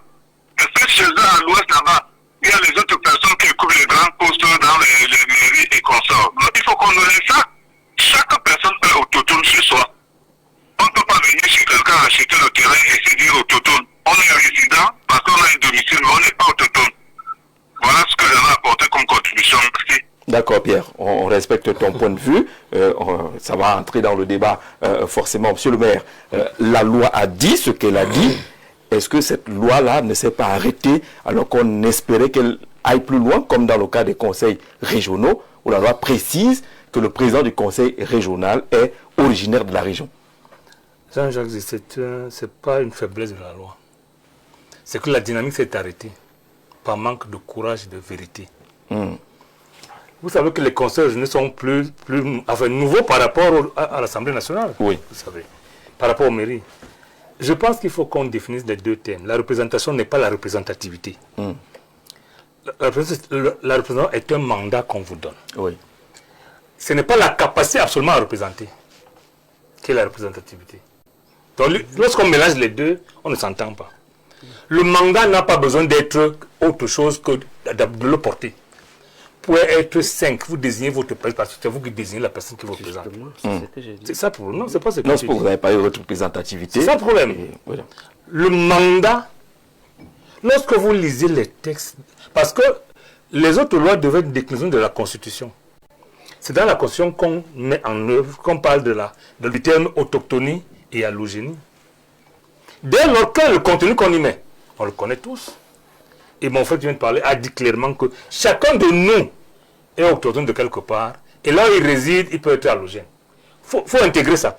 Mais lorsqu'on vient dans le code électoral, qui devrait être une déclaration de la Constitution, il faut que ce soit clair. À l'époque, le problème ne se posait pas. C'est-à-dire, on pouvait être maire partout, on pouvait être député partout. Les partis politiques gérer ça en fonction de l'objectif à atteindre. Oui. Mais aujourd'hui, le problème se pose. Que lorsqu'on dit la représentation nationale, qui n'est pas la représentativité, on dit bien la région du littoral a tel nombre de représentants. Le Nord a tel. Il ne s'agit pas de la capacité à le faire ou non. C'est un principe de porter le mandat des gars du Vouri, non, du centre, du sud, du littoral, c'est la même chose. En ce moment-là, il faut faire très attention. Lorsqu'on arrive à dire telle région a telle, parce qu'en réalité, lorsqu'on se voit à la représentation nationale, c'est le rapport de force. Et c'est l'État qui gère ces rapports de force en disant que il faut que le littoral ait 15, que les autres aient 20, que les autres aient 19. Lorsqu'il a, et c'est un problème de communauté, ne nous trompons pas là-dessus. Puisqu'on parle de l'autochtonie, c'est un problème de communauté. Lorsqu'une communauté arrive à avoir plus de représentants qu'elle n'en a droit, le problème se pose. C'est en ce moment que les hommes politiques que nous sommes devons adresser la problématique et la poser sur la table. Mais il restera au gouvernement, à l'État, de prendre ses responsabilités.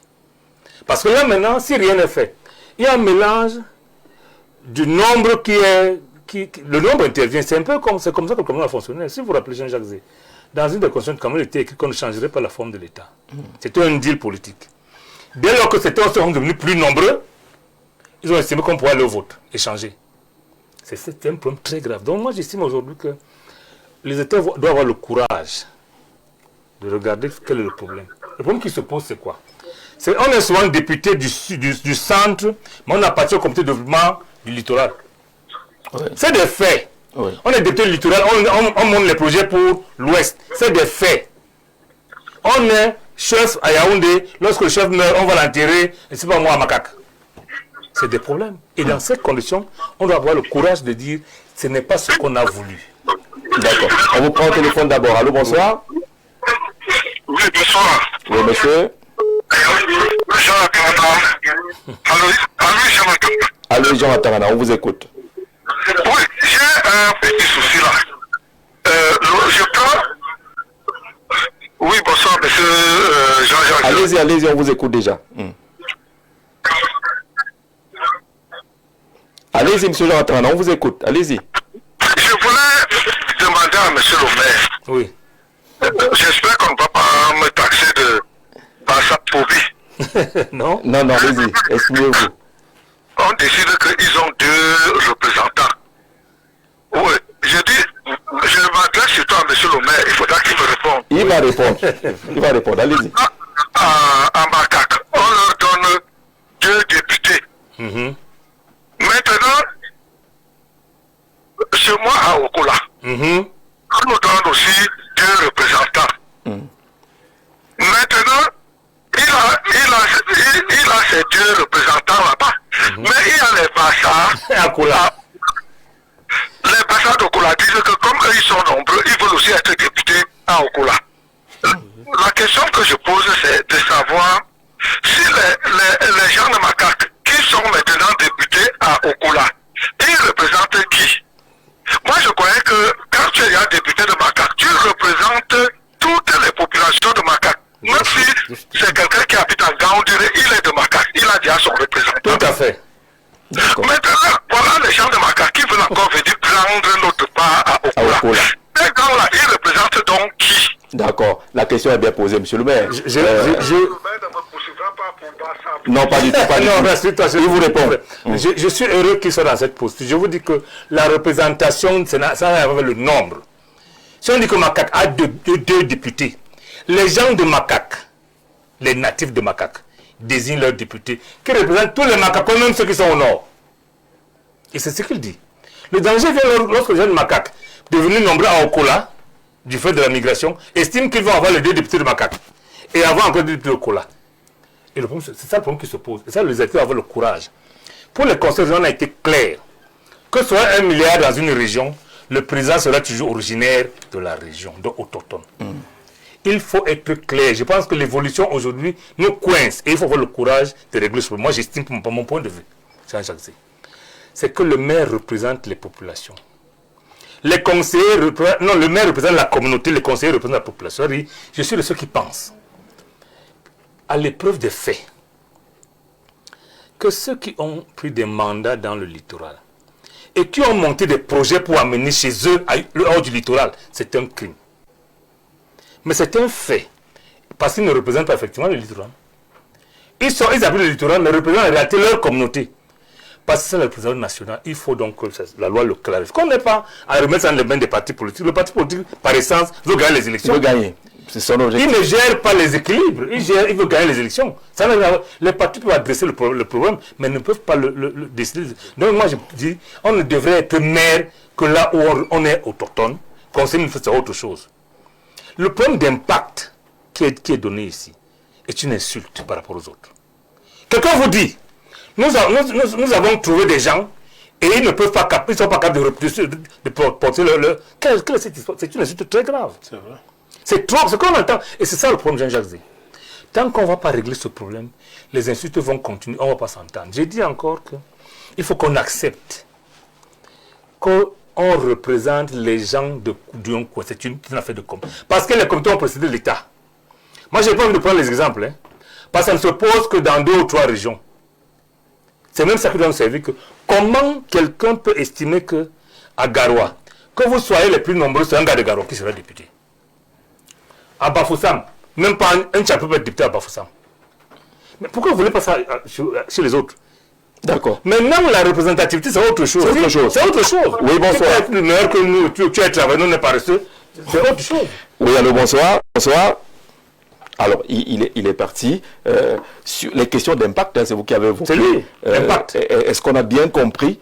Et parce que monsieur le maire estime que le dire ainsi, c'est manquer de respect, insulter même pratiquement la communauté. Vous trouvez sur place. C'est vous qui avez l'impact? Non. Je pense que j'ai bien dit ici que chaque Camerounais doit se sentir Camerounais.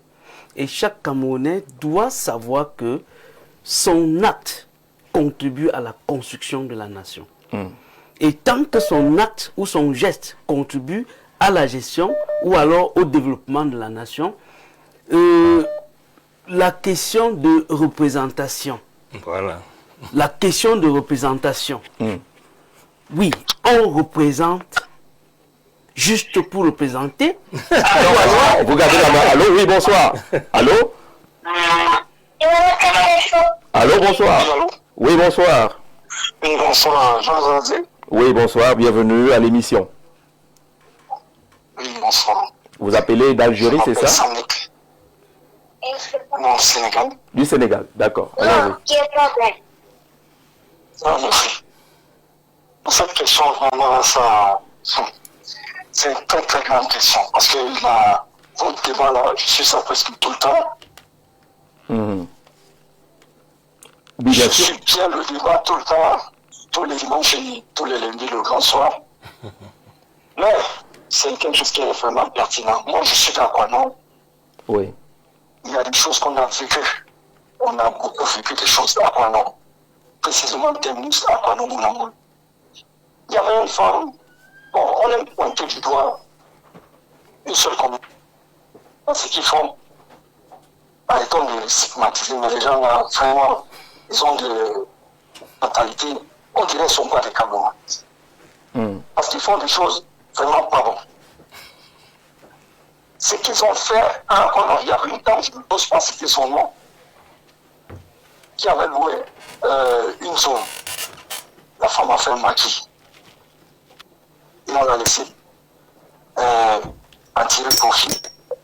Mais la femme a déjoué ce projet en louant ses frères d'autres places qui restaient et prenaient de l'argent.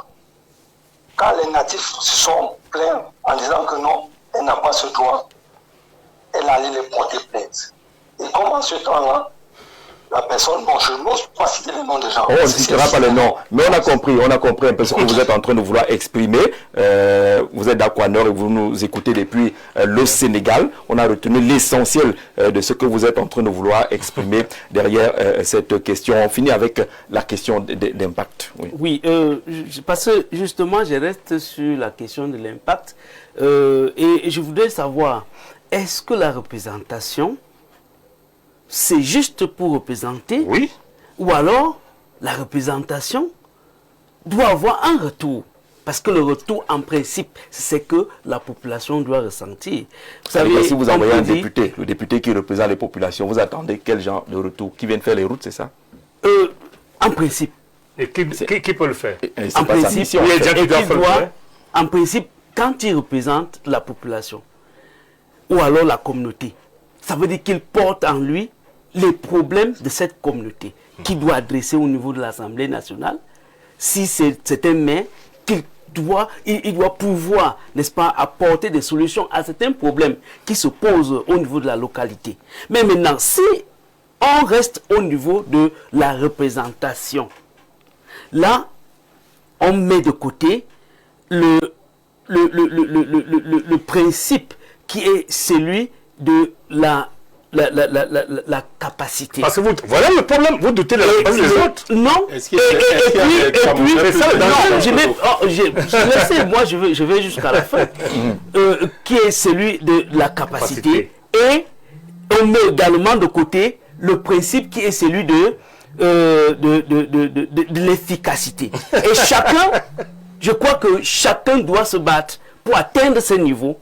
Atteindre ce niveau, c'est ce qu'on fait dans le RDPC. De représenter en compte la capacité et l'efficacité. C'est ça qui guide les choix du RDPC. La nation se construit à chaque acte que chacun prend et qui est positif. D'accord. Il y a le soufflet qui vous appelle là. Il vous soufflez deux ou trois choses. Bonsoir. Écoutez le soufflet, c'est important. Bonsoir mes co-discutants, bonsoir aux téléspectateurs et ceux qui nous suivent d'ici et d'ailleurs. Bonsoir également au PDG, au top management, naturellement à toutes les équipes techniques. Toutes mes plus plates excuses pour mon arrivée à 7 heures dû aux questions professionnelles. Je n'ai pas pu éviter, je n'ai pas pu esquiver, mais j'ai tenu à être là parce que j'ai donné la parole, que je devais être là. Alors vous êtes donc là, pendant qu'on évoque ces questions de représentation et ce que la loi dit, est-ce que les partis politiques peuvent trouver une solution? La loi parle des composantes sociologiques et genre. Est-ce qu'on peut trouver qu'elle est suffisante ou insuffisante au point où on fasse recours à l'organisation des partis pour gérer ce qui semble faire problème aujourd'hui? Bon, il faudrait déjà que la nation soit en elle-même disposée à vouloir le développement, que ce soit une ligne directrice pour tout le monde. Ce qui fait donc qu'on entrerait en politique avec une certaine un certain engouement, une volonté de réussir ce qui est le challenge de la nation. Le problème de beaucoup de nations, c'est qu'il y a plusieurs visions qui finissent par créer la division. Quand nous voulons avoir des routes, et qu'on est d'accord en tant que citoyen d'abord, en tant qu'État d'avoir des routes, tous ceux qui vont rentrer en politique vont rentrer avec l'ambition de réaliser effectivement les routes. Et selon ce que moi je veux appeler la démocratie, qui est le logiciel dans lequel nous évoluons dans un pays comme le Cameroun, et naturellement les pays d'Afrique centrale, est-ce que c'est un logiciel de la personne qui gouverne ou alors c'est un projet qui gouverne? Quand c'est un projet qui gouverne, c'est différent d'une personne providentielle qui gouverne. Et je pense qu'on n'a pas d'autre choix que de rentrer dans cette dynamique globale d'abord. Et ça fait qu'on parle d'encadrer des partis politiques, de recadrer, de diriger, s'il n'y a pas une matrice centrale dans laquelle tout le monde court en se disant en 2035, il faudrait qu'on ait plus de problèmes d'emploi. Par exemple, vous allez voir que ça va avoir un effet d'entraînement. Ministres, maires, députés et tous les différents élus. Là, les partis politiques vont se doter des challenges qui cadrent avec une volonté nationale. D'accord, mais ramenez-nous à la représentation. Maintenant, non, c'est d'abord la volonté qu'il faut mettre sur pied. Parce que, je le dis pour simplement dire que ce n'est pas suffisant ce qui est fait aujourd'hui. Ce n'est pas suffisant et les partis politiques sont plus des éléments qui parfois sont obligés de bomber le torse, de crier pour se faire entendre, se faire comprendre. Pourtant, Dieu seul sait que chacun de ces partis politiques a un projet de société pour rendre le pays meilleur. Mais vous allez voir qu'il y a un narratif qui est vite construit. Oh non, c'est des ennemis de la République, c'est des gens qui n'aiment pas le pays, et leur façon de s'agiter, de crier, c'est des incompétents et tout ce que vous voulez. Donc la loi n'est pas suffisante, le cadre n'est pas suffisant, la place qu'on devait donner aux partis politiques doit oui, prendre. vous gardez l'écoute. Hein. On revient à Dr Mbok. Allez-y, monsieur, bonsoir. Bonsoir, monsieur Jean-Jacques Vieux. Oui, je suis monsieur Belinga Hubert. J'appelle de la ville de Yaoundé. Allez-y, monsieur Belinga. Alors, je voudrais apporter un peu ma réflexion par rapport au débat qui est venu sur la table. Je voudrais simplement, et ça c'est mon point de vue, je voudrais simplement penser que la question sur l'autochtonie, la représentation, la représentativité est exacerbée par deux conditions. À mon avis, la première, c'est l'accès au bien-être. J'explique rapidement. Parce que je pense que aujourd'hui, au regard des conditions dans lesquelles les Camerounais vivent, tout le monde cherche à trouver des moyens d'accéder au bien-être.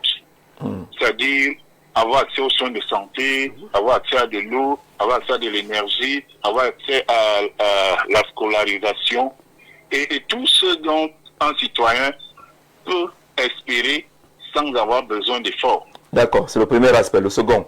Ça, c'est le premier aspect. Le second aspect, c'est la question du foncier. C'est la question du foncier. Parce que lorsque nous écoutons à longueur de journée des débats qui sont posés sur la table, les discussions autour de la Constitution, des lois et la loi qui organise le droit foncier au Cameroun, on se rend bien compte que en réalité, les termes d'autochtones et d'allogènes sont exaspérés du fait de la dispute à l'accès de la terre. Et maintenant, lorsque j'ai réfléchi comme ça, et en essayant, au regard de la problématique qui est posée sur la table concernant les partis politiques, je voudrais penser que c'est d'abord à l'État de régler ce problème. Assurer le minimum chaque citoyen. Parce que, voyez-vous, monsieur Jean-Jacques, si je peux me soigner, si je peux manger, si mes enfants peuvent aller à l'école, si je peux avoir le minimum, je n'aurai même pas le temps de regarder qui est à côté de moi. C'est quelque chose qui ne va pas m'intéresser. D'accord. Et de l'autre côté, si l'État prend des règles de manière claire, parce que vous voyez, vous aujourd'hui, pour que quelqu'un obtienne un titre foncier, vous voyez comment c'est un mystère. Or, c'est quelque chose que chaque Camerounais devrait savoir au bout des doigts, l'accès au foncier. D'accord, d'accord. Merci, M. Belinga, pour cette contribution. Allez-y, docteur. Tout à fait. Donc, j'étais en train de dire qu'il faudrait que nous puissions, nous, de ce côté du monde, intégrer que rentrer en politique, ce n'est pas venir tout casser et reconstruire tout. C'est rentrer dans une dynamique qui existait déjà. C'est pour ça que vous avez des partis centenaires comme l'UPC par exemple, qui a une matrice dans laquelle les autres qui arrivent rentrent avec quelque chose qu'ils apportent, mais ils ne viennent pas changer le fonctionnement et les fondamentaux de l'UPC. On parlera d'autres partis politiques comme ça. Donc la nation, quand vous entendez en France, à la gauche, à la droite, vous n'allez jamais entendre qu'ils viennent avec leurs projets pour renverser les projets qui sont déjà dans la dynamique nationale. Ils viennent pour apporter un plus, soit en intelligence, soit en savoir-faire, soit en capacité de fédérer, atteindre des projets qui existent déjà aujourd'hui. Il faudrait que la nation se dote de cette matrice-là. C'est pour ça que nous convoquons le dialogue social en urgence. C'est pour ça que nous pensons que c'est un des sujets importants à mettre sur la table. Qu'est-ce que l'UNDP pense quand on parle de développement? Qu'est-ce que l'UPC pense quand on parle de développement? Qu'est-ce que le RDPC pense? On met tout ça et puis maintenant, on se met dans une dynamique. Dans cette dynamique, nous sommes d'accord que voilà où nous allons. Vous allez voir que les partis politiques qui ne vont pas dans cette direction vont se disqualifier tout seuls. C'est qu'aujourd'hui, nous mettons les populations en difficulté. Quand vous dites tel parti représente quoi, on ne peut même pas vous dire véritablement. Parce que parfois même les acteurs même du parti n'ont pas le temps matériel de pouvoir expliquer qui ils sont, ce qu'ils portent et où ils vont. Donc, une dynamique nationale va naturellement entraîner l'efficacité des différents corps qui existent dans la nation. D'accord, on va aller vite maintenant. Allez, bonsoir. Bonsoir, monsieur Jean-Jacques. Monsieur Mbombo Bikoy, depuis Matom. Depuis Matom. D'accord, alors on vous écoute. Oui, monsieur Jean-Jacques, ce problème de Tortoni là, c'est une bombe à retardement. Oui. Ce problème de Tortoni, c'est une bombe à retardement. Si l'État n'arrive pas à régler ce problème, je vous assure que à l'avenir, vous verrez ce que ça va donner. Je partirai de loin parce que ceux du littoral qui revendiquent aujourd'hui, mais ils oublient vite. Ils oublient vite parce que nous leur avons accepté hier. On leur a donné cette terre. Aujourd'hui, ils sont venus s'installer dans le littoral. On leur a donné une partie de cette terre. Mais aujourd'hui, même les affaires, ils ne nous reconnaissent plus. Ils ne nous reconnaissent plus. Donc, il faut que cela s'arrête. Nous ne voulons plus revenir là-dessus. La question est celle de savoir qui doit arrêter cela. Est-ce que c'est les dispositions légales? Il faudrait que l'État accepte de dire la vérité. Parce que, je vous assure, le problème dans cette histoire, parce que l'État... Est-ce que ce n'est pas parce qu'on a politisé la question? Et que, en voyant dans le sein de la politique politicienne, avoir des élus à gauche et à droite, et si tu vois. C'est ça aussi, c'est le calcul là. Mais là, ce problème a été tellement politisé que aujourd'hui l'État se trouve coincé. D'accord. D'accord. L'État est coincé parce que il n'arrive plus à accepter ce qu'ils ont commencé hier. Merci, c'est clair. C'est clair. Les gens qui arrivent 2, 3, mais quand ils se retrouvent 100, 200 000, ils commencent à revendiquer ce qui ne leur est pas de droit. C'est pas normal. D'accord, on a compris justement, c'est pertinent. Pour sortir de la question, oui, pour sortir de la question. Moi, je pense effectivement que l'État aujourd'hui est arrivé, comme beaucoup de pans de la nation, à saturation. Il faudra qu'on se réactualise. Et c'est non seulement la vérité, mais la personne qui a parlé avant, celui qui vient de parler, l'a dit. On ne se remet pas ensemble pour la fantaisie. On se met ensemble pour tenir compte les uns et des autres et de créer un cadre de bonheur pour tout le monde. Quand les gens, effectivement, et partout. Quand les gens ont partout des routes, quand les gens ont partout de l'eau, de l'électricité et les différents services, croyez-moi, la question de l'autonomie devient vraiment secondaire. Mais quand les gens ont faim et regardent ceux qui mangent et disent mais tiens, ceux qui mangent la on vous dit que vous êtes incompétent, vous êtes paresseux, vous n'avez pas d'impact chez vous. Ça commence à dire que mais le fumet là même, ça sent comme le bongo. Bon, nous sommes bêtis ici là, enfin nous sommes Ewondo. Nous quand on fait notre coq, ce n'est pas le même fumet là. Ça veut dire que ce n'est même pas les Ewondo. Il faut qu'on aille comprendre leur affaire. Et puis comme le maire dit, on vous taxe de paresseux, de feignants. Non, ce n'est pas un problème des élus ni des populations, c'est l'État central qui doit s'organiser et dire à tous les Camerounais comment on devrait fonctionner aujourd'hui. Ça fait donc que cette question vraiment périphérique deviendra plus pourrie la vie aux gens. Bonsoir, on va en Allemagne. Très souvent, ceux qui revendiquent, par exemple, le littoral ou littoralien, expliquent qu'ils souhaiteraient également que tous les élus de leur région soient des autochtones, comme cela serait selon eux le cas ailleurs, notamment dans l'Ouest. Pourquoi mettez ça au conditionnel? C'est vrai. C'est un fait, non? Soit, j'aimerais alors demander à ces personnes de me citer une Sawa, une seule personnalité politique Sawa de premier plan résidant dans la région de l'Ouest depuis suffisamment longtemps pour y disposer d'une véritable assise populaire et être en mesure de remporter une élection. Alors, si on entre dans le populaire et ce qui anime les partis politiques, gagner une élection, ça veut dire qu'on risque de marcher sur le problème. Non, non. On ne doit pas marcher sur le problème. Monsieur le maire l'ancien maire de Makaka dit quelque chose d'assez pertinent. Les nations, j'allais dire ethniques, claniques, précèdent l'État chez nous. Et ça, on ne doit pas l'ignorer.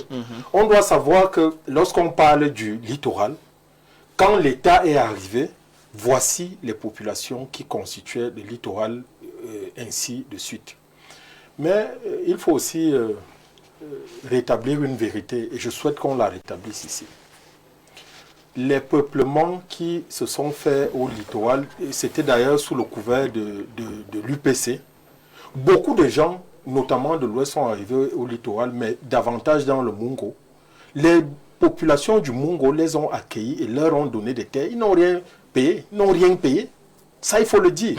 Et si vous allez dans ces régions, le Mungo le Mungo, le Nkam et le Vouri, vous allez vous rendre compte que beaucoup de ces populations se sont installées là-bas et n'ont aucun titre de propriété qu'ils peuvent présenter.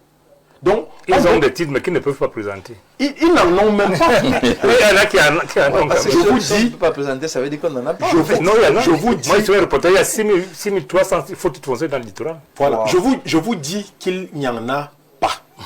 Il n'y en a pas. Donc, c'est la fraternité camerounaise qui a permis à ce que des gens s'installent comme ça. Ce n'est pas le populisme. Maintenant, quand ça devient donc un problème, on fait comment? Bon, alors, j'allais aux solutions. Vous allez voir des démocraties séculaires comme les démocraties indiennes. Il y a des chambres spéciales, ou bien allons en Grande-Bretagne. Quand on te parle de la chambre des lords, c'est une chambre qui est là pour garder la spécificité, y compris, j'allais dire, en termes de peuplement de la Grande-Bretagne.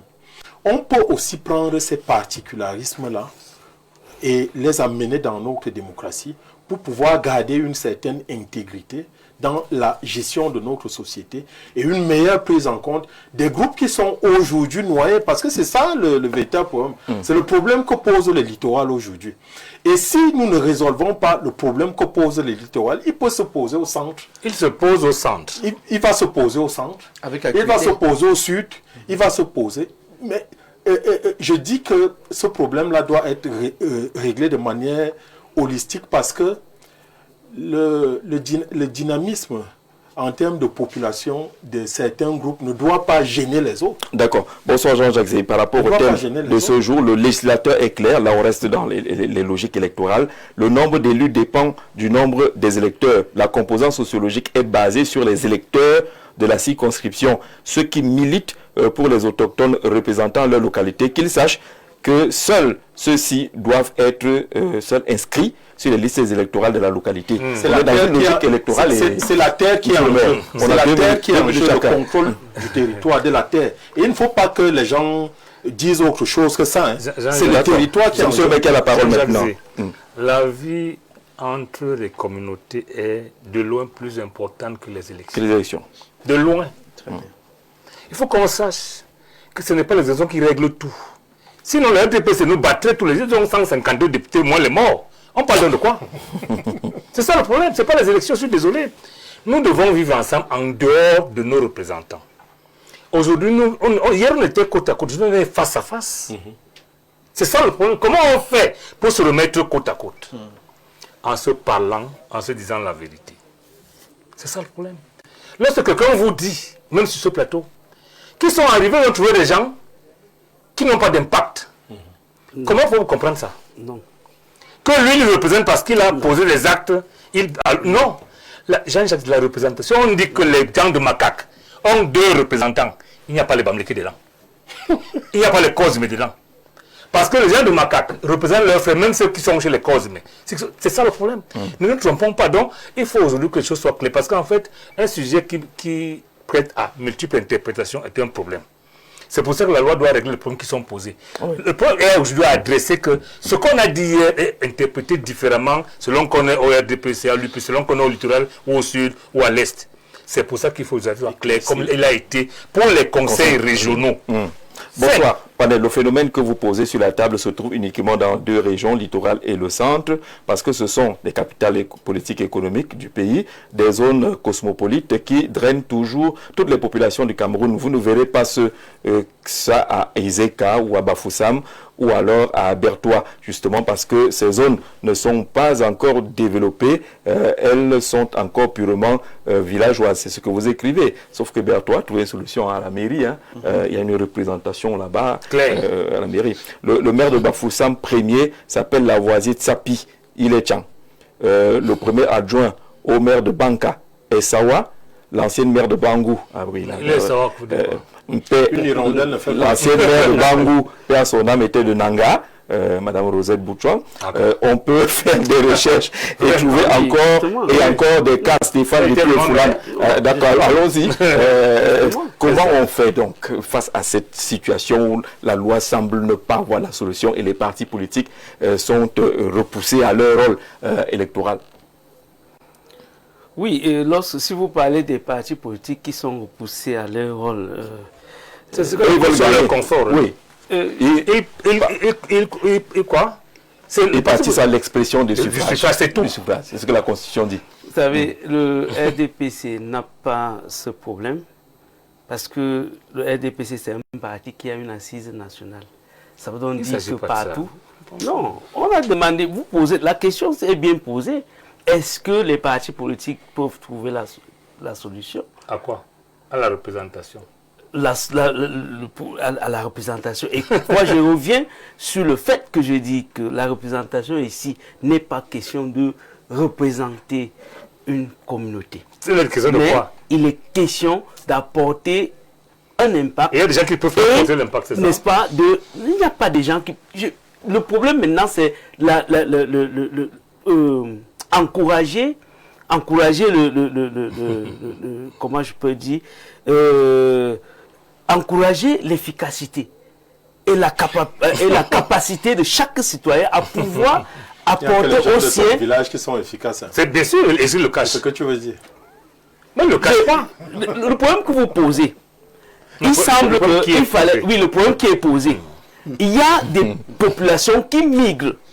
Et qui sont très capables par rapport à celles qu'elles... Non, mais il n'est pas interdit que ceux de Sawa ou bien ceux du centre migrent également vers l'ouest. Il n'est pas interdit. Bon, là, la question, c'est... Si vous ne voulez pas rester à l'ouest, c'est la question que vous voulez poser. Parce que là, vous voulez... Le RDPC prône, n'est-ce pas, l'unité nationale. Quelqu'un dit que c'est le RDPC qui est à l'origine de ces problèmes.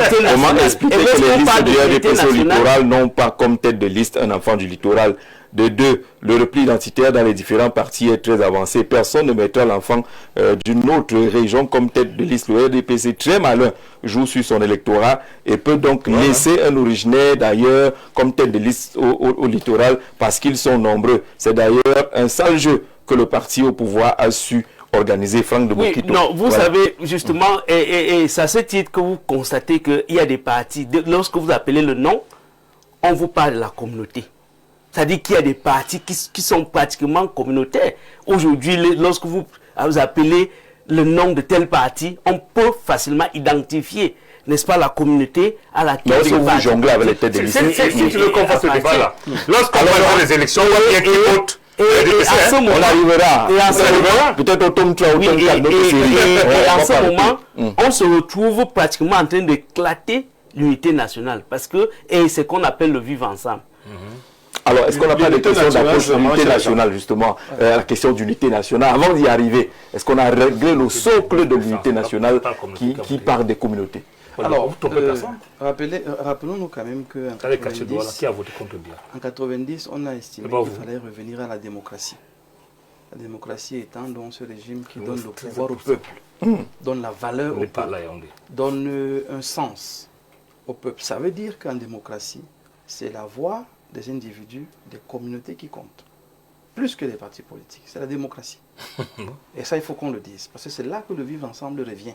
De manière responsable, comme on a fait à l'Est. Parce qu'on a causé avec les gens. On a consulté les communautés qui étaient là, qui, elles, ont envoyé leurs représentants. Donc, il faut rappeler qu'au Cameroun, on a un sérieux problème de sentiment, d'impression, d'injustice, de favoritisme, et parfois on utilise des termes forts comme le népotisme, et j'en passe, juste pour exprimer le malaise de certains Camerounais. Donc le vivre ensemble devrait respecter le principe de la démocratie qui consiste à poser la question à chaque Camerounais. Donc vous ne pouvez pas me dire que nous sommes dans un régime où c'est ma voix qui compte. Mais après on veut me dire que non, ce n'est pas ma voix qui compte. C'est le nombre de représentants qui compte. Ça commence à devenir un problème. Dans un pays normal... On a battu Larry comme ça, les représentants. Oui. Les représentants. Oui, donc c'est quelque chose d'assez dangereux. Non, quand le peuple ne peut pas exprimer un certain nombre de choses, la loi dispose et on est avance comme ça. Mais il faut d'abord que vous allez avaler les gars du littoral, il faut vous laisser faire parce que vous êtes nombreux. Non. Voilà. Non. Il faut d'abord que le peuple ait le moyen de s'exprimer. Et ça, là, la justice sociale doit être naturelle dans toutes nos régions. C'est-à-dire que le sentiment anti-Bamileke est fabriqué par les Bamileke eux-mêmes. Ce n'est pas quelqu'un d'autre qui l'a fabriqué. C'est eux-mêmes qui veulent donner l'impression qu'on ne les aime pas. On ne les considère pas. C'est un faux débat. Et ça doit s'arrêter. Nous sommes dans un pays où quand on te dit dans ton village, ce n'est pas une injure. Ce n'est pas te rabaisser. C'est de te rappeler que tiens-toi quand même bien en respectant les uns et les autres. Ne viens pas, attendez, on ne peut pas être chez votre oncle. Et vous vous levez à 5 heures, vous commencez à chanter à tue-tête. Ce n'est pas votre maison, cher ami. Tonton vous mettra dehors, peu importe votre âge. Parce que vous reconnaissez quand même que c'est sa maison. C'est lui qui est le chef de famille. Dans certaines familles, il y a des sièges pour le chef de famille. Vous êtes visiteur, vous êtes enfant et tout. On vous demande de vous lever. Ce n'est pas une honte. Ce n'est pas un problème. Donc, il faudrait que cette impression de confusion dans le littoral s'arrête rapidement. Il n'y a pas un sentiment anti-Bamileke au littoral. Il n'y a qu'un besoin d'échange, de dialogue, de communication pour mettre les choses à leur place. Chacun est chez lui normalement, mais peut être chez les autres naturellement. Il ne faudrait pas qu'on exagère, qu'on extrapole. Que chacun puisse au Cameroun comprendre que l'unité nationale, ce n'est pas qu'une affaire des gouvernants ou des dirigeants, c'est aussi l'attitude des populations, des chefs de famille et tout ce que ça comporte. D'accord. Aujourd'hui, et je sors par là, on a tout dans ce pays pour nous reconstruire. Ce n'est que la volonté politique qui va faire la différence. Merci à tous. Bonsoir, JZ. Comment un problème de modification d'une législation ou d'une pratique s'est-il transformé en stigmatisation d'une communauté? JZ, ce sont ici de la communauté qui ont pris les lois sur la représentation au Cameroun. La représentation telle que le veut le maire Niek, c'est le RDPC qui va la refuser. Si seuls les autochtones doivent postuler pour les postes électifs de la localité, le tribalisme va s'estomper en politique au Cameroun. Les partis d'opposition doivent soutenir cette réforme. Ainsi, au littoral, par exemple, le MRC aura ses littoraliens, le RDPC aura les siens, les autres partis pareils. C'est tout. Merci Thierry. On continue notre série demain avec une autre thématique. Merci beaucoup, monsieur le maire. Merci à tous d'être venus. Juste derrière nous, le journal en anglais à 19h. Et à 20h, ce sera le journal en langue française sur votre chaîne de télévision Info TV. Ne zappez pas. Bonne soirée.